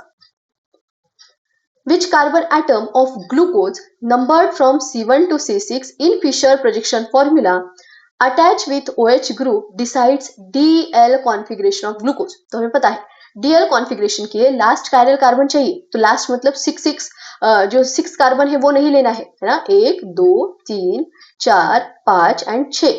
यहाँ पे CHO होता है, यहाँ पे CH2OH होता है, ये कायरल कार्बन नहीं है, ये एक, ये दूसरा, तीसरा एंड ये फोर्थ, ये हमारा लास्ट कायरल कार्बन है। और कौन सा हो गया ये 1 2 3 4, ये फिफ्थ कार्बन है ना, तो फिफ्थ कायरल कार्बन से डीएल कॉन्फ़िगरेशन मिलता है, ऑप्शन डी इसका आंसर रहेगा। Next, which from following pair of carbohydrates produces equal quantity of galactose on hydrolysis per mole of each member of a pair? Equal quantity of galactose किसके hydrolysis से मिलेगा? पहला है raffinose and lactose. देखो, raffinose ट्राइसैकेराइड, तो glucose, fructose and galactose मिलता है, और लैक्टोज से भी तो ग्लूकोज एंड गैलेक्टोज ना, तो दोनों से एक एक मोल गैलेक्टोज मिल गया, यही हमारा आंसर होना चाहिए, ऑप्शन ए ही हमारा करेक्ट आंसर है। ठीक है, बाकी देख लेना, वो आंसर नहीं रहेगा, ऑप्शन ए ही हमारा आंसर है। Next, which from following compound produces glucose and galactose on hydrolysis? किससे बनता है? लैक्टोज से ग्लूकोज एंड गैलेक्टोज मिलता है, ऑप्शन ए है आंसर।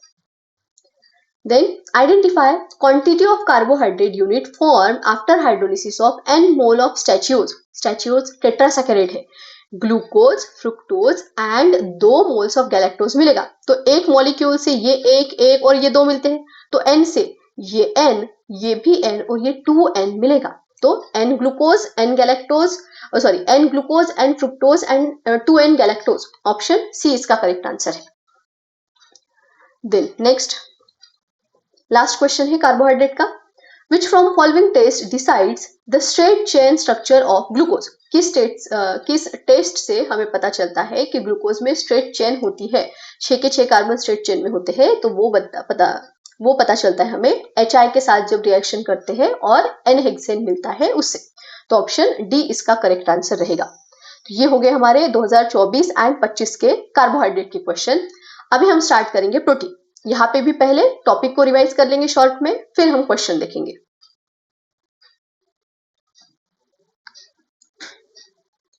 तो सबसे पहले प्रोटीन्स क्या होते हैं? तो proteins are polyamides which are higher molecular weight polymers of monomer unit called as alpha amino acid. तो प्रोटीन्स क्या है? प्रोटीन्स पॉलीमर है अल्फा अमीनो एसिड के, और यहाँ पे अमाइड लिंकेजेस प्रेजेंट होती है। Then all alpha amino acids except glycine are chiral. सारे अमीनो एसिड, ग्लाइसिन को छोड़ के सारे अल्फा अमीनो एसिड जो है वो कायरल होते हैं। Alpha carbon in alpha amino acid obtained by hydrolysis of protein has L configuration। तो जो अल्फा कार्बन है उसका कॉन्फ़िगरेशन L कॉन्फ़िगरेशन होता है। जो अल्फा अमीनो एसिड है उसका स्ट्रक्चर हम लिखते हैं इस तरह से, ठीक है, ये हमारा कार्बन, ये functional group carboxylic group, functional group के साइड वाला कार्बन अल्फा के ऊपर यहाँ पे NH2 ग्रुप प्रेजेंट रहेगा, इसलिए अल्फा अमीनो एसिड। तो यहाँ पे COOH, यहाँ पे NH2, यहाँ पे R और यहाँ पे रहेगा H। इस तरह से हम लिखते हैं general representation alpha amino acid का। अभी यहाँ पे ये जो अल्किल ग्रुप है R जो है, इसमें अगर कार्बोक्सिल ग्रुप प्रेजेंट होगा, ये जो R है इसमें अगर कार्बोक्सिल ग्रुप प्रेजेंट होगा तो उसे हम बोलते हैं एसिडिक अमीनो एसिड। अगर R में अमीनो ग्रुप प्रेजेंट होगा तो उसे हम बोलेंगे बेसिक अमीनो एसिड। और अगर R में कोई भी फंक्शनल ग्रुप प्रेजेंट नहीं होगा या फिर same number of acidic and basic group present रहेंगे तो उसे हम बोलेंगे न्यूट्रल अमीनो एसिड। तो इस तरह से 3 amino acid, acidic, basic and neutral amino acid. ये टेबल बहुत इंपॉर्टेंट है, इसके ऊपर से ही बहुत सारे क्वेश्चन आए हुए हैं। तो हमारे पास 20 अमीनो एसिड्स है, 20 अल्फा अमीनो एसिड है। उसमें से कुछ है हमारे पास neutral amino acid, acidic amino acid and कुछ है बेसिक अमीनो एसिड। तो न्यूट्रल अमीनो एसिड कौन सा है, एसिडिक कौन सा है, बेसिक कौन सा है, इसके ऊपर क्वेश्चन है। तो हम क्या करेंगे, हम एसिडिक एंड बेसिक को याद कर लेंगे, उनमें जो नहीं आएगा वो न्यूट्रल होगा, है ना। तो एसिडिक अमीनो एसिड होते हैं हमारे पास aspartic acid and glutamic acid. 2 ही एसिडिक अमीनो एसिड है हमारे पास, aspartic acid and glutamic acid.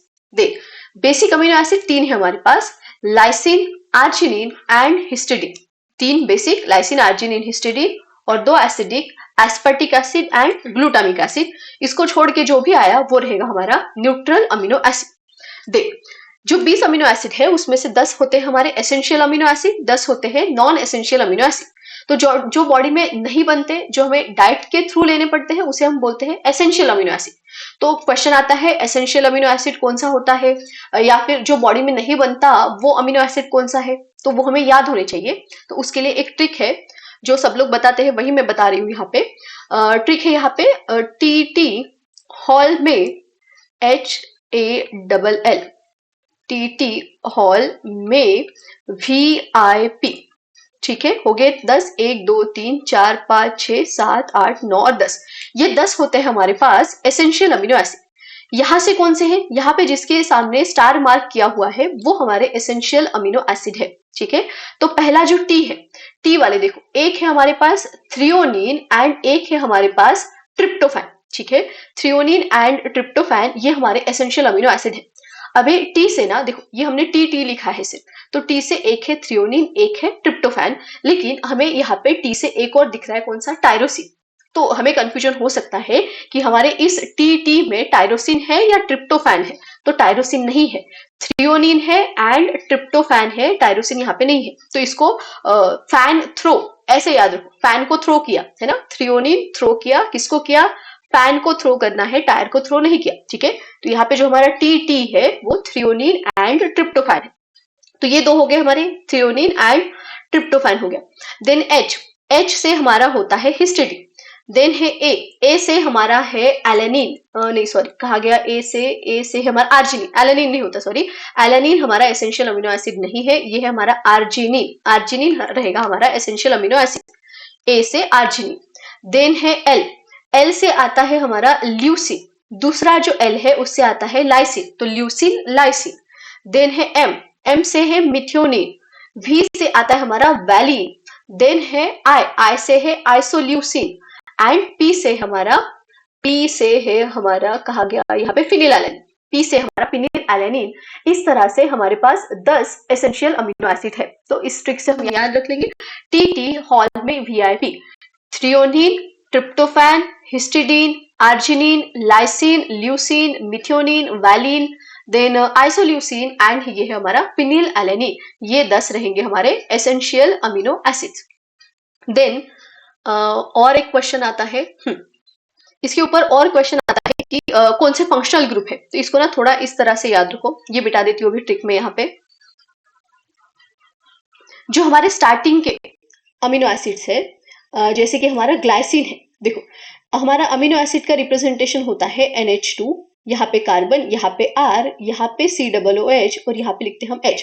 ये जो R है, ये R जो ग्रुप है वो यहाँ पे हमें लिख के दिया है। जैसे ग्लाइसिन में R में लिखा है H, इसका मतलब ग्लाइसिन में R की जगह यहाँ पे H रहेगा, तो ग्लाइसिन का स्ट्रक्चर होता है हमारा NH2 CH2 COOH, ये हो गया हमारा ग्लाइसिन। वैसे ही एलेनिन में क्या होता है, एलेनिन में होता है CH3, एलेनिन में CH3। ठीक है, तो ये स्टार्टिंग के ना थोड़े याद रखो, इसके ऊपर क्वेश्चन आया हुआ है। तो ग्लाइसिन में जो R होता है वो है H, एलानिन में है CH3, वैलिन में है CH3 ट्वाइस। एक मिनट, हाँ, यहाँ पे कार्बन, यहाँ पे COOH NH2H, हाँ, यहाँ पे H अगर है तो ये हमारा ग्लाइसिन, अगर CH3 है तो एलानिन, देन वैलिन के लिए यहाँ पे CH ट्वाइस, तो CH, यहाँ पे CH3 और CH3, ये है हमारा वैलिन। देन ल्यूसिन, ल्यूसिन के लिए है CH2, then CH and CH3 and CH3, है ना। देखो इसको ऐसे याद रखें कि हम सबसे पहले है हाइड्रोजन, सबसे पहले क्या है हाइड्रोजन, तो ये ग्लाइसिन, CH3 तो एलानिन, वैलिन के लिए CH2, CH3 एंड CH3, ये है हमारा वैलिन, ग्लाइसिन एलानिन वैलिन हो गया। देन है हमारा ल्यूसिन, ल्यूसिन के लिए क्या करना है, यहाँ पे एक CH2 ऐड करना है, बैलेंस करने के लिए यहाँ से एक हाइड्रोजन निकाल दो, तो CH2 CH ट्वाइस ऐसे है, ठीक है। देन आता है आइसोल्यूसिन, एस्पार्जिन, ये सारे, तो ये स्टार्टिंग के ग्लाइसिन, एलानिन, वैलिन, ल्यूसिन, इतना याद रखो, ल्यूसिन के ऊपर या फिर वैलिन के ऊपर शायद से क्वेश्चन है आगे। Then aspartic acid and glutamic acid, इसमें एसिडिक फंक्शनल ग्रुप है, इसलिए ये हमारा एसिडिक अमीनो एसिड में आएगा, है ना। एस्पार्टिक एसिड में CH2 COOH and glutamic acid में CH2 COOH, ठीक है, ये ग्रुप है, ये हमारी R की वैल्यू है। वैसे ही ये जैसे aspartic acid and glutamic acid है, हमारे पास है एस्पार्जिन एंड ग्लूटामाइन, जैसे यहाँ पे फंक्शनल ग्रुप कार्बोक्सिलिक एसिड है, एस्पार्जिन एंड ग्लूटामाइन में CONH2 है, अमाइड है, तो यहाँ पे हम लिखेंगे CONH2, यहाँ पे OH निकाल के CONH2, ठीक है। तो हमें क्या पता होना होगा, इससे हमें क्या पता चला कि एस्पार्जिन एंड ग्लूटामाइन में हमारा अमाइड फंक्शनल ग्रुप होता है, ठीक है। Glycine, alanine, valine, leucine, isoleucine and phenyl alanine, ये सारे हाइड्रोकार्बन वाले हैं, यहाँ पे कोई फंक्शनल ग्रुप प्रेजेंट नहीं है, R की बात कर रही हूँ मैं। देख, एस्पार्टिक एसिड, ग्लूटामिक एसिड, ये तो एसिडिक हो गए, ये पता है, उसके ही नाम वाले जैसे एस्पार्जिन, ग्लूटामाइन, इसमें अमाइड फंक्शनल ग्रुप होता है। देन हमारे पास है सीरिन, उसके बाद है थ्रियोनिन, सीरिन, देन थ्रियोनिन, और हमारे पास है टायरोसिन, इसमें है हमारा OH फंक्शनल ग्रुप। सीरिन का स्ट्रक्चर है CH2 एंड OH, इसके ऊपर क्वेश्चन है, इसको याद रखना है। थ्रियोनिन में करना है हमें CH, OH और यहाँ पे CH3, एंड यहाँ पे टायरोसिन में होता है बेंजीन के, यहाँ पे पैरा पे OH, यहाँ पे CH2, ये है हमारे R ग्रुप के स्ट्रक्चर।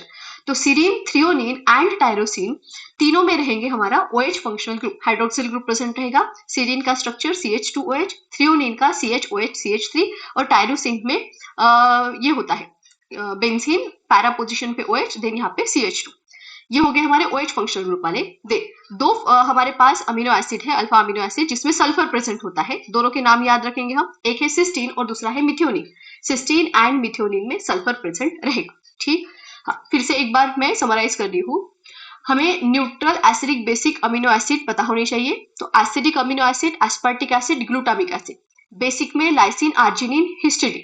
देख, जैसे एस्पार्टिक एसिड ग्लूटामिक एसिड है, वैसे ही एस्पार्जिन ग्लूटामाइन है, सिर्फ यहाँ पे अमाइड ग्रुप होता है।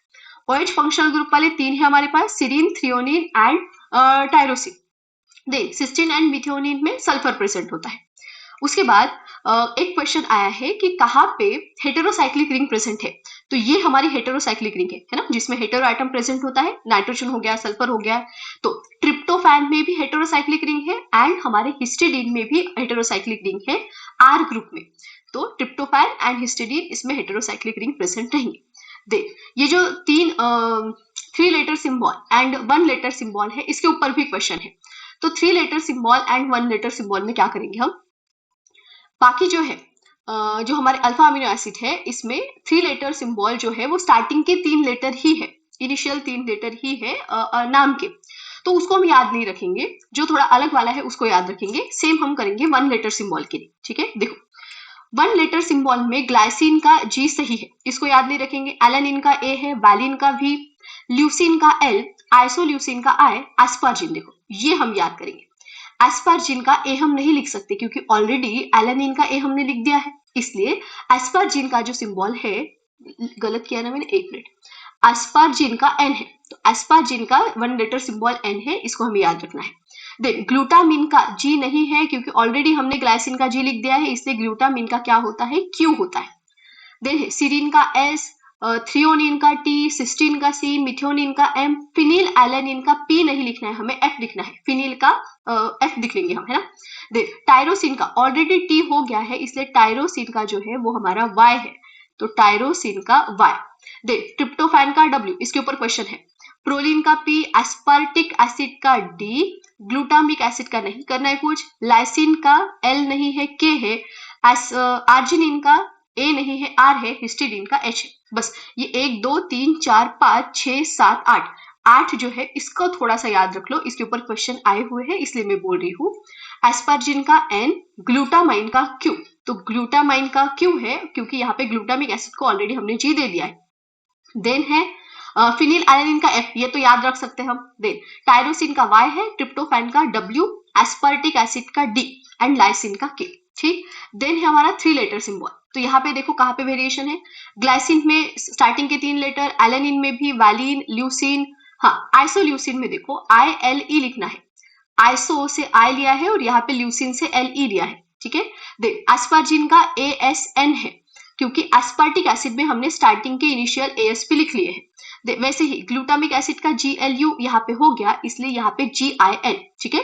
तो एस्पार्जिन एंड ग्लूटामाइन ये दोनों के थोड़े अलग है। सीरीन का SER, थ्रियोनिन का THR, सिस्टीन, मिथ्योनिन में भी सेम है, फिनिल में भी, हाँ टायरोसिन का भी सेम है, TRP, ये देखो ट्रिप्टोफैन, फैन को TRP चाहिए है ना, तो ट्रिप्टोफैन का TRP है, ये याद रखना, क्योंकि TRY और TRY तो नहीं हुआ लेकिन है इसका, ठीक है, इसका अलग वाला है। प्रोलिन का PRO ये तो नहीं है, लाइसिन का भी, आर्जिनिन, हिस्टिडीन, सिर्फ 2 है यहाँ पे, 2 नहीं 3, एस्पार्जिन, ग्लूटामाइन एंड ट्रिप्टोफैन, इनके 3 लेटर सिंबल जो है वो थोड़े अलग है।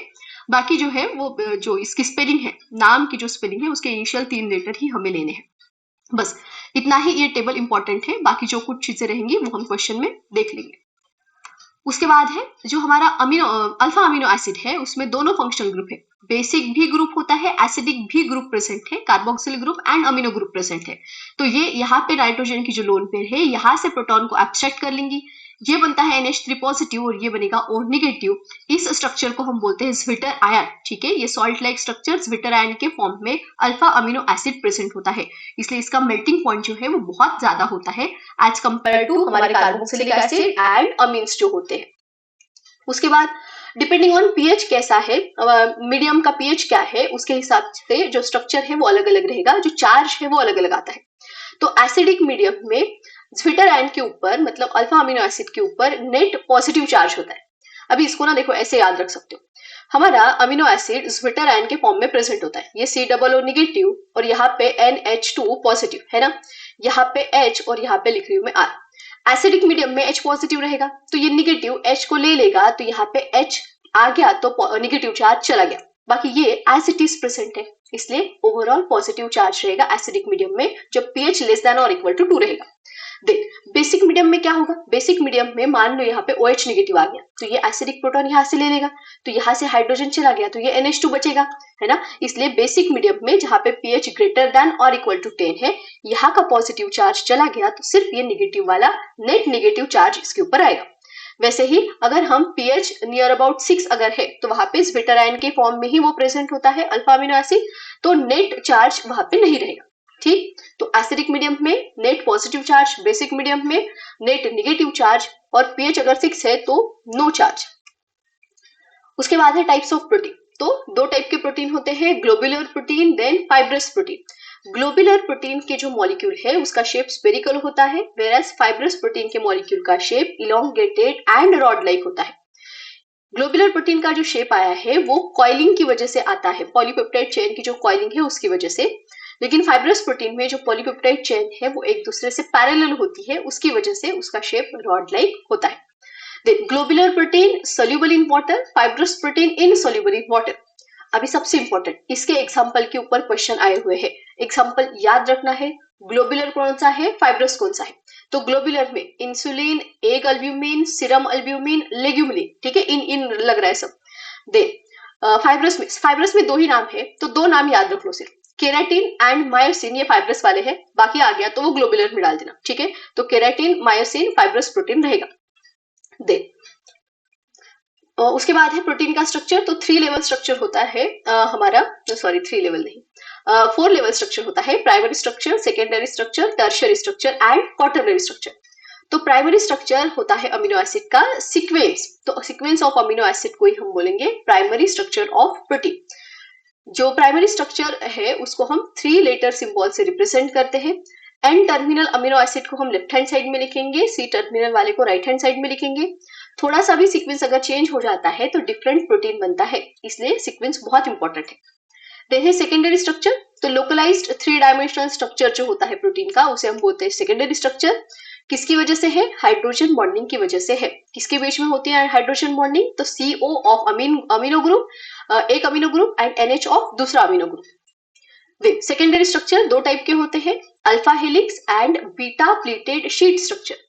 Alpha helix right handed spiral structure होता है। एक टर्न में 3.6 अमीनो एसिड है, इसके ऊपर क्वेश्चन आया हुआ है। 3.6 अमीनो एसिड होते हैं एक टर्न में। हाइड्रोजन बॉन्ड बनता है first and fourth amino acid के मॉलिक्यूल के बीच में। अल्किल ग्रुप जो है वो आउटवर्ड होते हैं। और अल्फा हेलिक्स स्ट्रक्चर किसमें होता है? तो केराटिन में होता है एंड मायोसिन में होता है। देन है बीटा प्लीटेड शीट स्ट्रक्चर। यहाँ पे जो चेन्स होते हैं वो साइड बाय साइड होते हैं। यहाँ पे spiral right handed spiral structure होता है, यहाँ पे साइड बाय साइड चेन रहेंगी। Stabilise by interchain hydrogen bond, hydrogen bond की वजह से चेन जो है वो स्टेबलाइज रहेंगी। Alkyl group above and below the plane रहेंगे, और अगर स्मॉल अल्किल ग्रुप है तो फिर बीटा प्लीटेड शीट स्ट्रक्चर जो है वो फेवरेबल होता है। उसके बाद है टर्शियरी स्ट्रक्चर। तो ओवरऑल 3 डायमेंशनल स्ट्रक्चर जो होता है किसी भी पॉलीपेप्टाइड चेन का उसे हम बोलते हैं टर्शियरी स्ट्रक्चर। स्टेबलाइज होता है हाइड्रोजन बॉन्ड से, डायपोल डायपोल इंटरेक्शन से, ionic interaction, London forces and disulphide bond से। तो इतने सारे फोर्सेस होते हैं टर्शियरी स्ट्रक्चर में। Then tertiary structure globular protein and fibrous protein, ये दोनों टर्शियरी स्ट्रक्चर होते हैं। उसके बाद आता है क्वाटरनरी स्ट्रक्चर। तो क्वाटरनरी स्ट्रक्चर फॉर्म होता है जब 2 या 2 से ज्यादा पॉलीपेप्टाइड चेन कंबाइन होती है। टर्शियरी स्ट्रक्चर वाली 2 या 2 से ज्यादा पॉलीपेप्टाइड चेन अगर कंबाइन है, एक साथ प्रेजेंट है, तो फिर क्वाटरनरी स्ट्रक्चर। हर एक चेन जो है पॉलीपेप्टाइड चेन उसे बोलते हैं हम सब यूनिट। जैसे कि हीमोग्लोबिन में 4 सब यूनिट, 4 अलग अलग पॉलीपेप्टाइड की चेन प्रेजेंट होती है, और हीमोग्लोबिन अपना फंक्शन तभी कर सकता है जब चारों सब यूनिट जो है वो एक साथ हो। तो बस ये जो स्ट्रक्चर ऑफ प्रोटीन है उसको हमने बहुत शॉर्ट में निपटाया, क्योंकि बहुत ज्यादा क्वेश्चन नहीं दिखे मुझे। अभी हम स्टार्ट करते हैं क्वेश्चन को। पहला है, which amino acid from following contains highest number of nitrogen atom in it? तो किसमें सबसे ज्यादा नाइट्रोजन एटम है? देखो, सबसे ज्यादा नाइट्रोजन तो हम बेसिक अमीनो एसिड वाले में देखेंगे, क्योंकि उसमें ही अमीनो ग्रुप आता है ना। देखो, हिस्टिडीन में ये 1 नाइट्रोजन है, आर्जिनिन में 1, देन दूसरा, तीसरा, 3 नाइट्रोजन प्रेजेंट है, और हिस्टिडीन में 2 ही नाइट्रोजन प्रेजेंट है। तो सबसे ज्यादा किसमें हो गए? आर्जिनिन में, है ना। अभी इसको याद रखो कि लाइसिन में 1 नाइट्रोजन, अल्किल ग्रुप में देख रहे हैं हम, देन आर्जिनिन में 3 एंड हिस्टिडीन में 2 होते हैं। तो हमारा आंसर मैक्सिमम वाला क्या आएगा? आर्जिनिन। ऑप्शन सी इसका करेक्ट आंसर रहेगा। उसके बाद है, identify side chain present in glycine. Glycine में क्या साइड चेन होती है, मतलब आर क्या होता है? तो आर यहाँ पे एच होता है। ऑप्शन सी रहेगा इसका answer. Which from following one letter symbols is used to represent tryptophan amino acid? तो ट्रिप्टोफैन का सिंबल क्या होता है? ट्रिप्टोफैन एक बार देख लेते हैं। हाँ, ये देखो ट्रिप्टोफैन W आता है क्या? ट्रिप्टोफैन कहाँ पे गया हमारा? हाँ, ये देखो ट्रिप्टोफैन का होता है हमारा W। कहाँ पे आंसर? ऑप्शन ए रहेगा इसका करेक्ट आंसर। ठीक है, next, the correct 3 letter symbol for lysine. अभी लाइसिन का LYS डायरेक्ट है, ऑप्शन डी रहेगा इसका answer. Which form of alanine is present at pH greater than or equal to 10? तो ये बेसिक मीडियम हो गया ना। हमने देखा था यहाँ पे NH3 पॉजिटिव और COO निगेटिव रहेगा, है ना। अल्कलाइन मीडियम है तो बेस OH निगेटिव यहाँ से इसको खा लेगा, तो ये पॉजिटिव चार्ज चला जाएगा, सिर्फ इसके ऊपर निगेटिव चार्ज बचेगा। तो ऑप्शन डी में मुझे वो दिख रहा है, NH3 के ऊपर का पॉजिटिव चार्ज नहीं है, और COO निगेटिव के ऊपर, COO के ऊपर एक निगेटिव चार्ज है। ऑप्शन डी रहेगा answer. Next, which among the following amino acid is not synthesised in our body, मतलब एसेंशियल अमीनो एसिड पूछा है, कौन रहेगा एसेंशियल अमीनो एसिड? थ्रियोनिन, है ना। टीटी हॉल में वीआईपी तो थ्रो किया था हमने किसको? फैन को, तो थ्रियोनिन एंड ट्रिप्टोफैन, तो थ्रियोनिन रहेगा answer, option A. Identify fibrous protein from the following, कौन थे? एक था केराटिन और दूसरा मायोसिन था, है ना। ऑप्शन सी रहेगा answer, keratin. Which among the following is neutral amino acid, तो हमें पता है एसिडिक और बेसिक हमने याद रखे हैं, जो उसमें नहीं आएगा वो न्यूट्रल होगा। तो lysine, arginine, histidine, lysine, arginine, histidine ये तीनों बेसिक है, तो बस ऑप्शन डी वैलिन हमारा न्यूट्रल अमीनो एसिड रहेगा। नेक्स्ट है identify basic amino acid from the following, कौन से थे? तीन, लाइसिन, आर्जिनिन, हिस्टिडीन, कौन दिया यहाँ पे? हिस्टिडीन दिया है, ऑप्शन डी रहेगा answer. Which from following protein acts as an enzyme to break protein to alpha amino acid, ठीक है। ये होता है यहाँ पे पेप्सिन, ये दिया है हमारे टेक्स्ट बुक में। पेप्सिन जो है वो अल्फा अमीनो जो हमारा प्रोटीन है उसको ब्रेक डाउन करता है अल्फा अमीनो एसिड में, ऑप्शन बी रहेगा इसका answer. How many amino acids are linked together by n-1 amide bond, ठीक है। अभी देखो, अगर मैं यहाँ पे दो अमीनो एसिड लेती हूँ, यहाँ पे हमने लिया NH2, यहाँ पे CH, यहाँ पे R और यहाँ पे COOH, ठीक। देन यहाँ पे हम ले लेते हैं दूसरे कलर से दूसरा अमीनो एसिड, ये NH2, CH, यहाँ पे R और यहाँ पे रहेगा C डबल बॉन्ड OOH। और एक ले लेते हैं, यहाँ पे रहेगा NH2, CH, यहाँ पे R और यहाँ पे C डबल बॉन्ड OOH। अभी इससे हमें बनाना है, ये हमने अल्फा अमीनो एसिड के मॉलिक्यूल ले लिए, अभी अल्फा अमीनो एसिड को जोड़ेंगे तो फिर हमारा अमाइड लिंकेज बनेगा। यहां से OH और यहां से H निकाल दो, तो ये बनेगा हमारा NH2, CH, यहाँ पे R, C double bond O, यहाँ पे बनेगा NH, है ना। ये हमारा अमाइड लिंकेज है। Then CH, R, C double bond O और यहाँ पे OH, ठीक है। दो अल्फा अमीनो एसिड के मॉलिक्यूल्स को हमने कंबाइन किया तो एक अमाइड लिंकेज बनी है, मतलब दो मॉलिक्यूल से एक अमाइड लिंकेज बनती है। अगर मैं तीसरा मॉलिक्यूल यहाँ पे जोड़ दूं तो यहाँ से OH और यहाँ से H निकल जाएगा, तो ये OH निकल गया तो यहाँ पे हमारा बचेगा NH, CH, R और यहाँ पे C डबल बॉन्ड O और यहाँ पे OH, ये दूसरी अमाइड लिंकेज बनी। तो हमने तीन मॉलिक्यूल को जोड़ा तो दो अमाइड लिंकेज बनी, इसका मतलब जितने मॉलिक्यूल्स कंबाइन कर रहे हैं उससे एक कम अमाइड लिंकेज फॉर्म होती है।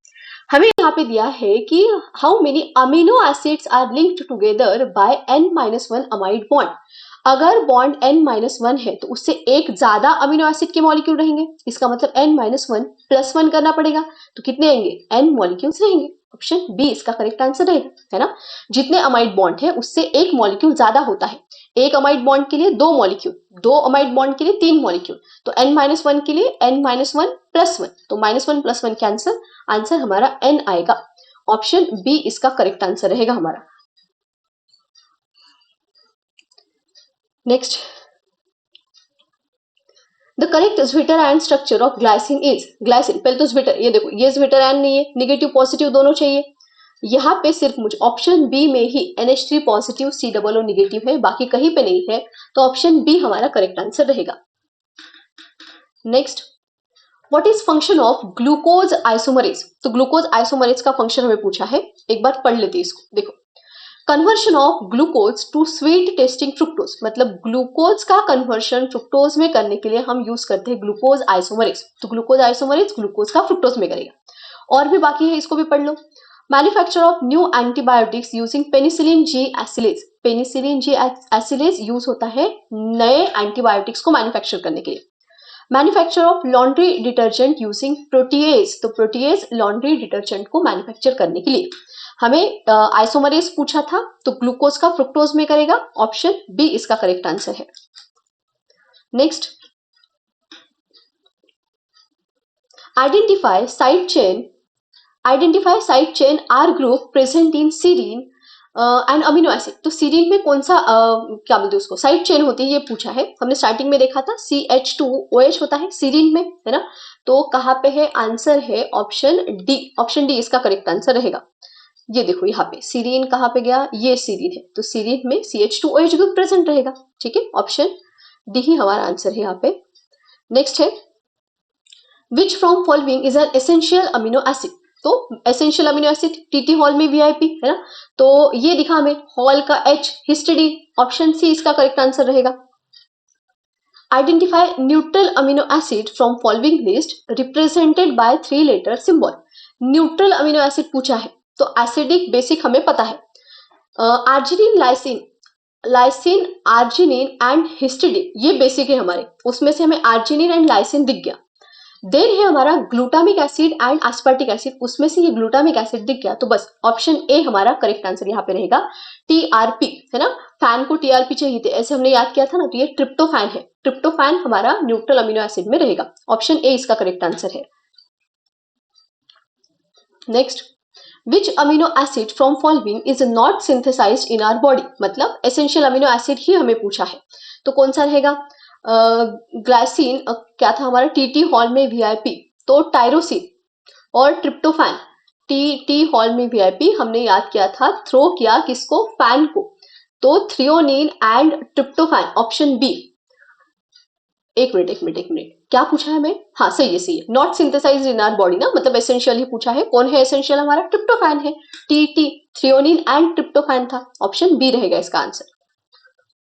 Which from following amino acid contains sulfur in its side chain? हमने स्टार्टिंग में देख लिया था, सल्फर होता है सिस्टीन एंड मिथियोनिन में, यहाँ पे कौन दिया है? मिथियोनिन, ऑप्शन ए इसका करेक्ट आंसर है। Which from following amino acid contain heterocyclic ring at a side chain? Heterocyclic ring किसमें होती है ये पूछा है, देखो दो ऑप्शन है, एक है ट्रिप्टोफैन, इसमें ये हेटेरोसाइक्लिक रिंग है ना, ये heterocyclic ring with hetero atom, और दूसरा है हमारे पास हिस्टिडीन, ठीक है, हिस्टिडीन एंड ट्रिप्टोफैन, कौन दिया है ऑप्शन में? देखो हिस्टिडीन दिया है, ट्रिप्टोफैन ऑप्शन में नहीं है, ऑप्शन सी इसका करेक्ट आंसर है। और एक क्वेश्चन आया था जिसमें हमें ट्रिप्टोफैन ऑप्शन में दिया था, हिस्टिडीन नहीं दिया था, तो वहां पे ट्रिप्टोफैन आंसर आएगा, ठीक है, सेम क्वेश्चन हो जाता है, इसलिए मैंने नहीं लिया है, लेकिन क्वेश्चन है उसके ऊपर भी, ऑप्शन सी है यहाँ पे answer. Next, which amino acid from following contains methyl as a side chain, तो किसमें होता है ये? हमारे पास पहले था ग्लाइसिन हाइड्रोजन, ग्लाइसिन के बाद था एलानिन, ऑप्शन बी रहेगा, एलानिन में CH3 as a side chain होता है, ऑप्शन बी रहेगा इसका answer. Identify acidic amino acid from following list represented by 3 letter symbol, कौन था एसिडिक में? Aspartic acid and glutamic acid, तो एस्पार्टिक एसिड ASP तो नहीं दिख रहा है, ये GLU glutamic acid, option D रहेगा answer. Which from following is not a globular protein, तो लेग्युमिन, एग अल्ब्यूमिन, इंसुलिन ये सारे ग्लोबुलर है, मायोसिन एंड केराटिन जो है वो फाइब्रस होते हैं, ऑप्शन सी रहेगा answer. Identify side chain group present in leucine as an amino acid, तो ल्यूसिन में साइड चेन क्या रहेंगी? ये देखो ग्लाइसिन में H, एलानिन में CH3, वैलिन में Me2CH और एक CH2 और बढ़ाएंगे तो बन जाएगा ल्यूसिन, तो CH2CH Me2, ऑप्शन डी इसका करेक्ट आंसर रहेगा। Next, identify neutral amino acid from following list represented by 3 letter symbol, तो हमें न्यूट्रल अमीनो एसिड पूछा है, हमें पता है जो हमारा लाइसिन आर्जिनिन हिस्टिडीन जो होता है वो बेसिक था, आर्जिनिन हिस्टिडीन ये हमारा बेसिक है, एस्पार्टिक एसिड ये हमारा एसिडिक है, हमें न्यूट्रल पूछा था तो ल्यूसिन आएगा, ऑप्शन सी रहेगा इसका answer. Next, identify acidic amino acid from the following list, क्या था? एस्पार्टिक एसिड है ना, एस्पार्टिक एसिड, ऑप्शन डी इसका करेक्ट आंसर रहेगा।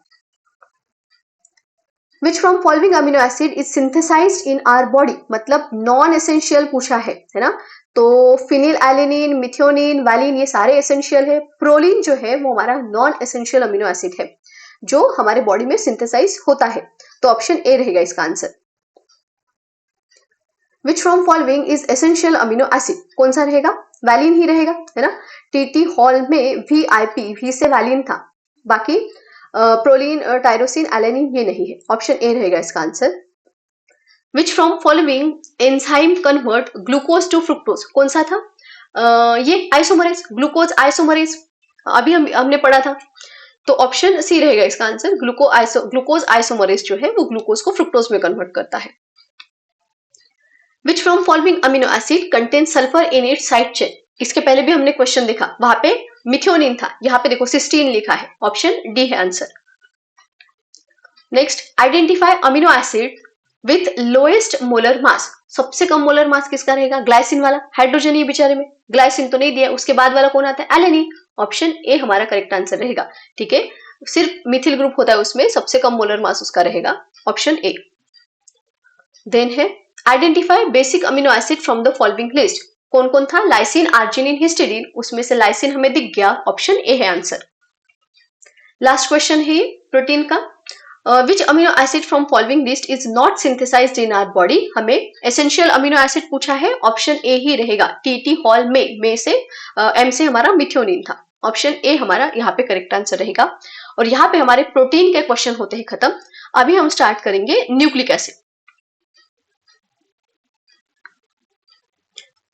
तो न्यूक्लिक एसिड को पहले रिवाइज कर लेते हैं। तो न्यूक्लिक एसिड्स होते हैं हमारे unbranched polymer of repeating monomer called as nucleotide. जैसे हमारा जो प्रोटीन था, प्रोटीन बनते थे अल्फा अमीनो एसिड से, वैसे ही जो हमारे न्यूक्लिक एसिड है वो बनते हैं न्यूक्लियोटाइड से। यहाँ पे मोनोमर होता है nucleotide. The nucleotide monomer consist of 3 component. अभी न्यूक्लियोटाइड में 3 कंपोनेंट होते हैं। एक होता है मोनोसैकेराइड, ये होती है शुगर, ये होती है हमारी पेंटोज शुगर। ठीक है, pentose sugar that is ribo sugar. दूसरा होता है नाइट्रोजन बेसिस एंड तीसरा होता है फॉस्फेट ग्रुप। ठीक है, तो न्यूक्लियोटाइड 3 कंपोनेंट से बनेगा, pentose sugar, nitrogen bases and phosphate group. उसमें से सिर्फ अगर pentose sugar and nitrogen group को अगर हम कंसिडर करें तो ये दोनों के कंबाइन होने से जो यूनिट बनेगा उसे हम बोलते हैं न्यूक्लियोसाइड। ठीक है, तो 3 कंपोनेंट कौन से? पेंटोज शुगर, शुगर के लिए एस लिखती हूं मैं, sugar plus nitrogen bases plus phosphate group. Sugar plus nitrogen को हम बोलेंगे, नाइट्रोजन कंटेनिंग बेसिस को हम बोलेंगे न्यूक्लियोसाइड। और न्यूक्लियोसाइड में अगर हम फॉस्फेट ग्रुप लगा देते हैं तो टोटल तीनों कंपोनेंट को मिला के जो यूनिट बनेगा उसे हम बोलेंगे न्यूक्लियोटाइड। और न्यूक्लियोटाइड के बहुत सारे मॉलिक्यूल्स एक दूसरे को जोड़ के बनेंगे हमारे न्यूक्लिक एसिड। तो 2 न्यूक्लिक एसिड होते हैं हमारे पास, एक होता है आरएनए, दूसरा होता है DNA, ribo nucleic acid and deoxy ribo nucleic acid. चलो, सबसे पहले है पहला कंपोनेंट शुगर। तो शुगर आरएनए में अलग शुगर होती है, डीएनए में अलग शुगर होती है। आरएनए में रहेंगे राइबोज शुगर, आरएनए में राइबो शुगर, और डीएनए में होती है डीऑक्सी राइबो शुगर। स्ट्रक्चर हमें पता होना चाहिए, कुछ नहीं, ये इस तरह से 5 मेंबर रिंग हमें निकालनी है। यहाँ पे लगा दिया ऑक्सीजन, यहाँ पे इधर OH इधर OH, यहाँ पे लिखेंगे हम CH2OH, यहाँ पे OH, यहाँ पे H, और यहाँ पे जो बचा था वहां पे HH लिख दो। ठीक है, क्या याद रखेंगे? 5 मेंबर की रिंग, यहाँ दोनों पे OH OH, यहाँ पे ऊपर OH है, यहाँ पे CH2OH है। जहां पे बची हुई जगह है वहां पे सिर्फ हाइड्रोजन को छापना है। तो ये हो गया हमारा आरएनए की शुगर, कौन सी? राइबोज। अभी राइबोज शुगर में अगर हम सेकेंड कार्बन से ऑक्सीजन निकाल देते हैं, ठीक है, सेकेंड कार्बन से अगर हम ऑक्सीजन निकाल दे तो जो ये मॉलिक्यूल बनेगा उसको हम बोलते हैं 2-डीऑक्सी डी राइबोज। और ये शुगर प्रेजेंट होती है डीएनए में। डीएनए में 2-डीऑक्सी डी राइबोज शुगर प्रेजेंट रहेंगी। राइबोज से सेकेंड कार्बन का ऑक्सीजन हमें निकालना है, तो 2-डीऑक्सी डी राइबोज। सेकेंड कंपोनेंट है हमारा नाइट्रोजन बेसिस। तो 2 टाइप के बेसिस होते हैं, pyrimidine basis and purine basis. Pyrimidine का स्ट्रक्चर ही ये, पायरिमिडीन का स्ट्रक्चर ये, प्यूरिन का स्ट्रक्चर। पायरिमिडीन से डिराइव किए हुए पायरिमिडीन बेसिस, प्यूरिन से डिराइव किए हुए प्यूरिन बेसिस।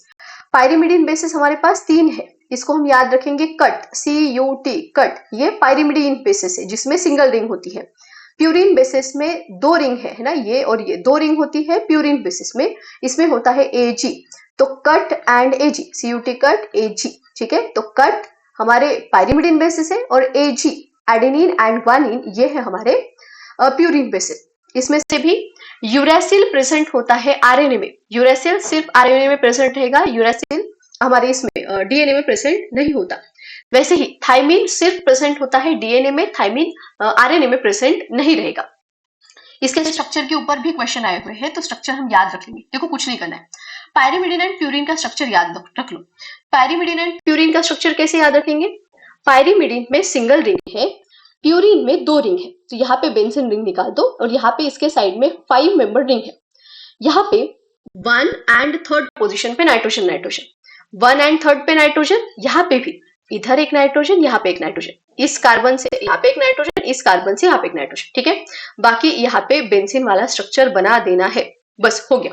ये हमारा पायरिमिडीन, ये हो गया हमारा प्यूरिन का स्ट्रक्चर। अभी जो हमारे कट है मतलब CUT that is cytosine, uracil and thymine, इन तीनों के स्ट्रक्चर में पहले तो हमें निकालना है ये पायरिमिडिन का स्ट्रक्चर। पहले हमारा पायरिमिडिन का स्ट्रक्चर निकाल दो। तो मैं क्या कर रही हूँ, मैं डबल बॉन्ड को सिर्फ ना लिख के यहाँ पे नाइट्रोजन नाइट्रोजन, वो बॉन्ड फिर बाद में हम एडजस्ट कर सकते हैं, यहाँ पे नाइट्रोजन एंड नाइट्रोजन, ठीक है।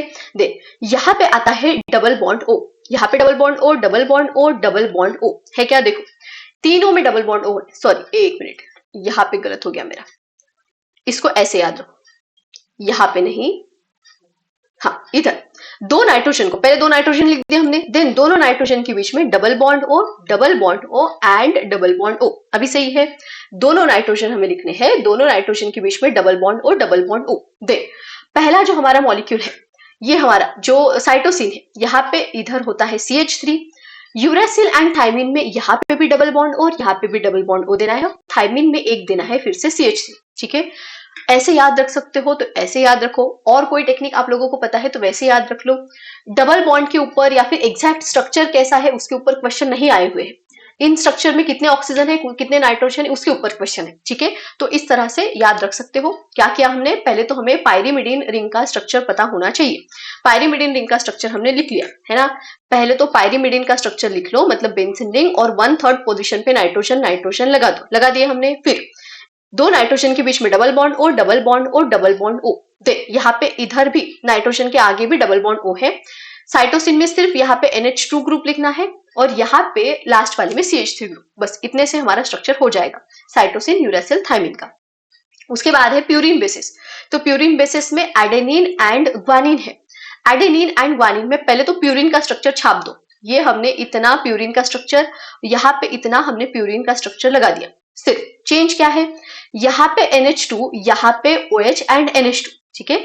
इस कार्बन को याद रखना है, इस पे NH2, ग्वानिन में यहाँ पे डबल बॉन्ड O और यहाँ पे NH2 लगाना है।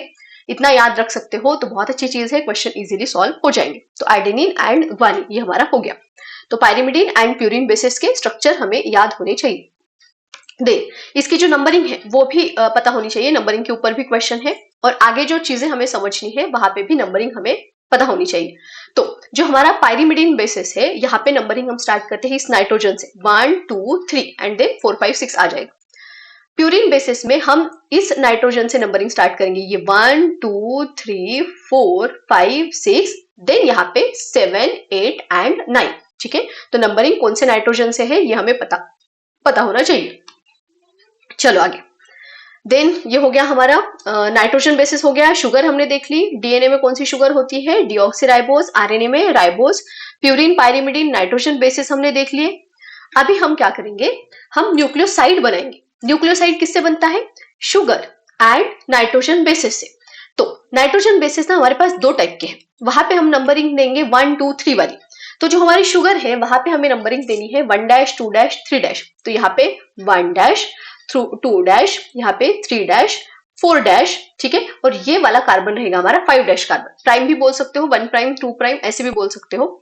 तो 1 2 3 4 5। जो हमारी शुगर है यहाँ पे हमें इस तरह से नंबरिंग देने हैं, और जो हमारे बेसिस है वहां पे हमें 1 2 3 वाली नंबरिंग देनी है। तो जब हम नाइट्रोजन बेसिस को जोड़ते हैं शुगर के साथ, तो जो हमारा नाइट्रोजन बेस है अगर वो पायरिमिडिन बेस है तो फर्स्ट वाला जो नाइट्रोजन है, फर्स्ट नाइट्रोजन का बॉन्ड बनेगा हमारा एरोमेरिक कार्बन के साथ, मतलब 1 वाले कार्बन के साथ। तो ये देखो, ये 1 कार्बन किसका, पेंटोज शुगर का, इसका बॉन्ड बना है किसके साथ, फर्स्ट नंबर वाले नाइट्रोजन के साथ।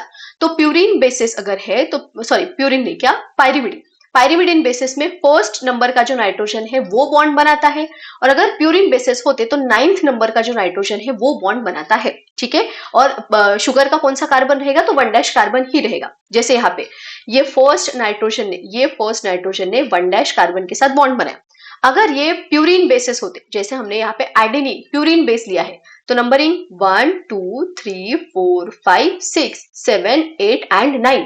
तो ये 9th नंबर का जो नाइट्रोजन है ये यहाँ पे एनोमेरिक कार्बन के साथ बॉन्ड बनाएगा। तो ये देखो 1 ऑफ शुगर बॉन्ड फॉर्म किया है 9th वाले नाइट्रोजन के साथ, ठीक है। तो यहाँ पे जो बॉन्डिंग है, लिंकेजेस है, वो याद रखनी है। 1 शुगर का प्यूरिन बेसिस है तो 9th नाइट्रोजन, पायरिमिडिन बेसिस है तो फर्स्ट नाइट्रोजन, ठीक। चलो आगे, ये बन गया हमारा न्यूक्लियोसाइड। अभी न्यूक्लियोसाइड को अगर हम अटैच करेंगे फॉस्फेट ग्रुप तो बनता है हमारा न्यूक्लियोटाइड। फॉस्फेट ग्रुप कहाँ पे रहेगा, तो 5 डैश कार्बन पे रहता है। ये देखो 5 डैश नहीं, सॉरी ये 4th है, ये हमारा 5 डैश कार्बन रहेगा। तो 5 डैश कार्बन पे हम लगाएंगे क्या, फॉस्फेट ग्रुप। ठीक है, एक बार फिर से मैं रिपीट कर रही हूँ, क्या करना है हमें, पहले तो शुगर, देन उसको लगाना है नाइट्रोजन बेस। तो शुगर का, ये अगर हमारा शुगर है तो शुगर का 1 डैश पे लगेगा नाइट्रोजन बेसिस। नाइट्रोजन बेसिस अगर पायरिमिडीन वाला है तो फर्स्ट नंबर का नाइट्रोजन बॉन्ड फॉर्म करेगा, प्यूरिन वाला है तो 9th नंबर का नाइट्रोजन बॉन्ड फॉर्म करेगा। देन शुगर के 5 डैश वाले कार्बन पे हम लगाएंगे फॉस्फेट ग्रुप। तो शुगर का 1 डैश एंड 5 डैश यहाँ पे इन्वॉल्व है। ठीक, चलो आगे, ये हमने यहाँ पे 5 डैश पे फॉस्फेट ग्रुप लगा के स्ट्रक्चर, ये न्यूक्लियोटाइड बना दिया। न्यूक्लियोटाइड का नाम यहाँ पे लिखा है AMP। ए है nitrogen base adenosine and MP मतलब होता है monophosphate, AMP adenosine monophosphate. DCMP लिखा है, D लिखा है मतलब डी ऑक्सीराइबोज शुगर यूज की है, C मतलब साइटोसिन, MP मतलब मोनोफॉस्फेट। देख अभी ये एक न्यूक्लियोटाइड है, एक न्यूक्लियोटाइड और ये दूसरा न्यूक्लियोटाइड, ऐसे ही न्यूक्लियोटाइड एक दूसरे को जोड़ के हम क्या बनाएंगे, पॉलीन्यूक्लियोटाइड, जो कि हमारा होता है DNA and RNA, nucleic acid होता है। तो एक nucleic acid, sorry nucleic acid नहीं, न्यूक्लियोटाइड, एक न्यूक्लियोटाइड दूसरे न्यूक्लियोटाइड को हम किस तरह से जोड़ते हैं, देखो एक का हमें लेना है 3 डैश और दूसरे का हमें लेना है 5 डैश का फॉस्फेट ग्रुप। एक न्यूक्लियोटाइड का 3 डैश एंड और दूसरे का फॉस्फेट ग्रुप। तो ये जो हमारा ऊपर वाला है इसका हमने 3 डैश लिया है, देखो इसका 3 डैश, और ये जो दूसरा न्यूक्लियोटाइड था उसका हमने लिया है 5 डैश का फॉस्फेट। तो एक न्यूक्लियोटाइड का 3 डैश एंड बॉन्ड फॉर्म करेगा किसके साथ, दूसरे न्यूक्लियोटाइड के 5 डैश के फॉस्फेट ग्रुप के साथ, और ये जो लिंकेज यहाँ पे बनी है इसको हम बोलते हैं फॉस्फोडाइस्टर लिंकेज। ठीक है, कार्बोहाइड्रेट में ग्लाइकोसाइडिक लिंकेज थी, जो हमारे प्रोटीन्स होते हैं उसमें होती है अमाइड लिंकेज, और जो न्यूक्लिक एसिड है उसमें होती है फॉस्फोडाइस्टर लिंकेज। ठीक, लिंकेजेस याद रखनी है। यहाँ पे और एक चीज, इस न्यूक्लियोटाइड का 3 डैश एंड जो है वो गया है बॉन्डिंग में, लेकिन इसका 5 डैश एंड जो है वो फ्री है। तो जिसका 5 डैश एंड फ्री है उसको हम 5 डैश एंड बोलेंगे। ठीक है, जिस न्यूक्लियोटाइड का यहाँ का 5 डैश एंड जो है वो बॉन्ड फॉर्मेशन में नहीं गया है, फ्री है, उसको 5 डैश एंड। और इसका अगर हम देखें, इसका 3 डैश एंड इन्वॉल्व हुआ, लेकिन ये जो सेकंड न्यूक्लियोटाइड था इसका 5 डैश बॉन्डिंग में गया है, लेकिन 3 डैश जो है वो फ्री है। तो जिसका 3 डैश एंड फ्री है उसको 3 डैश एंड बोलेंगे।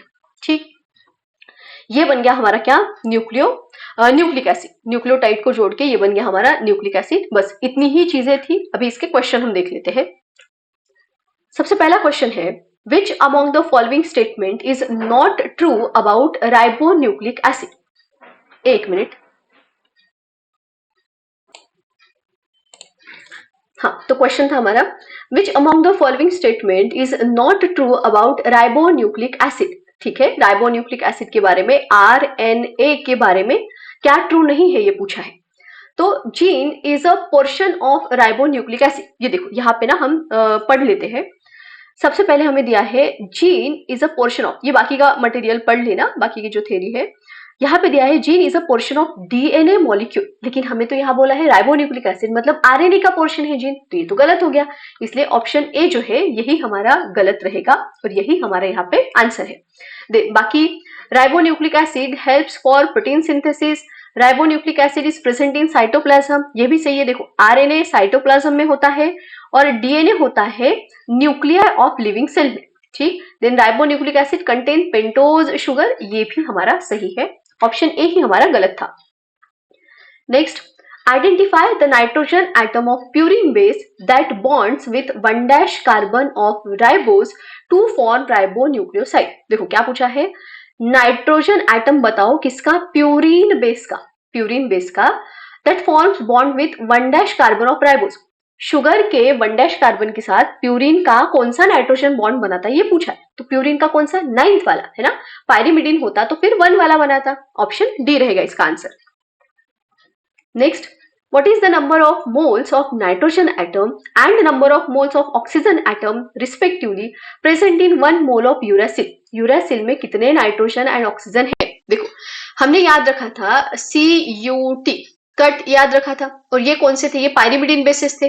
पहले तो पायरिमिडीन का स्ट्रक्चर निकाल लो, यूरासिल चाहिए ना हमें बीच वाला, पहले तो पायरिमिडीन का स्ट्रक्चर निकाल लो, तो यहाँ पे नाइट्रोजन रहेगा, देन यहाँ पे डबल बॉन्ड O है ना, यहाँ पे डबल बॉन्ड O आ जाएगा, और यूरासिल एंड थाइमिन में तो यहाँ पे भी डबल बॉन्ड O था, इधर भी यहाँ पे एक्स्ट्रा का CH3 था और एक्स्ट्रा का यहाँ पे NH2 होता है ना, ऐसे ही था ना, सॉरी उल्टा बोल दिया मैंने, यहाँ पे NH2 और यहाँ पे CH3 होता है। हमें तो यूरासिल का स्ट्रक्चर चाहिए, तो कितने नाइट्रोजन कितने oxygen, 2 nitrogen 2 oxygen, option D इसका करेक्ट आंसर है। ठीक, दे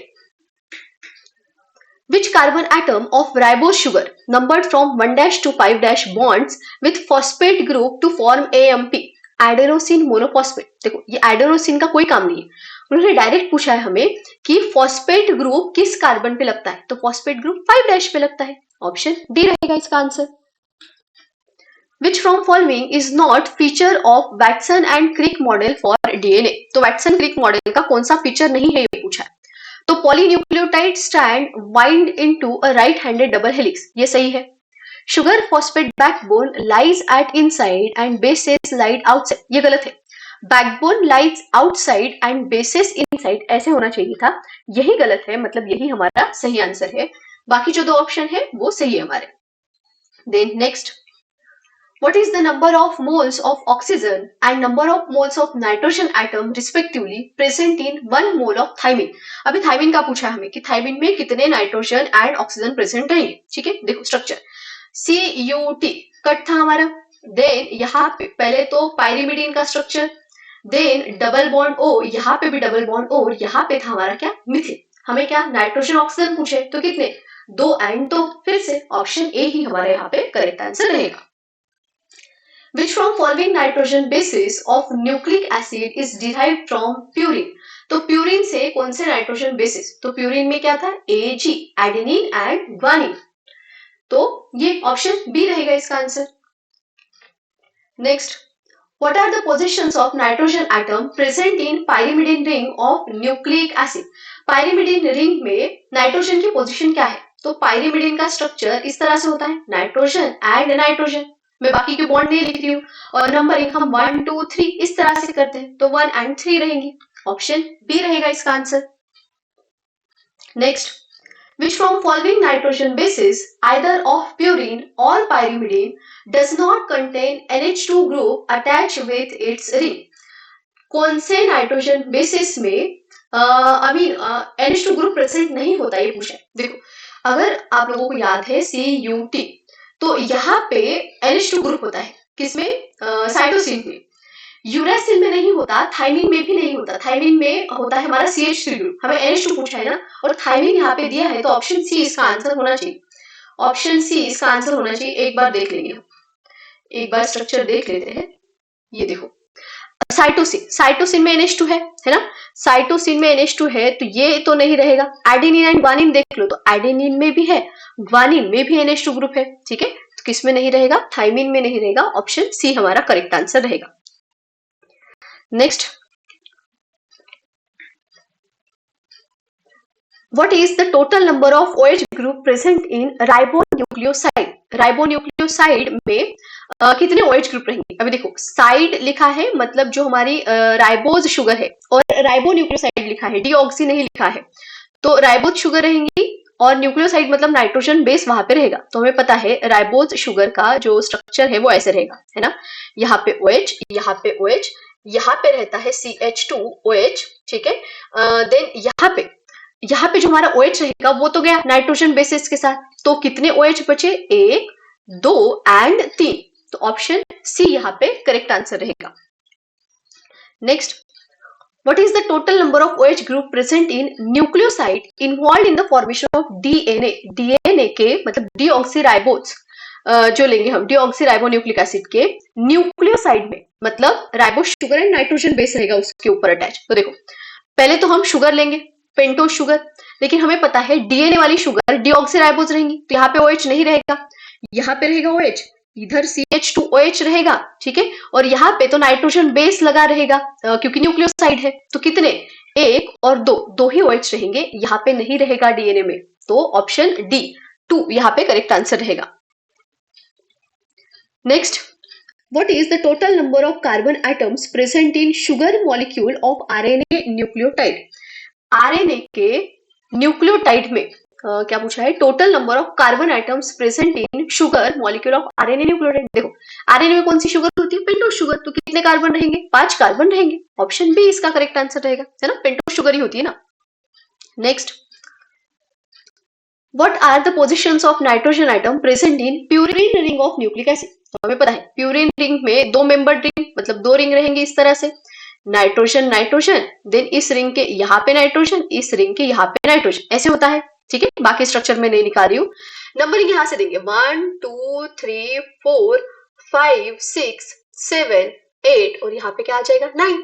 तो कौन सी है, 1 3 7 एंड 9, 1 3 7 9, ऑप्शन डी यहाँ पे हमारा करेक्ट आंसर रहेगा।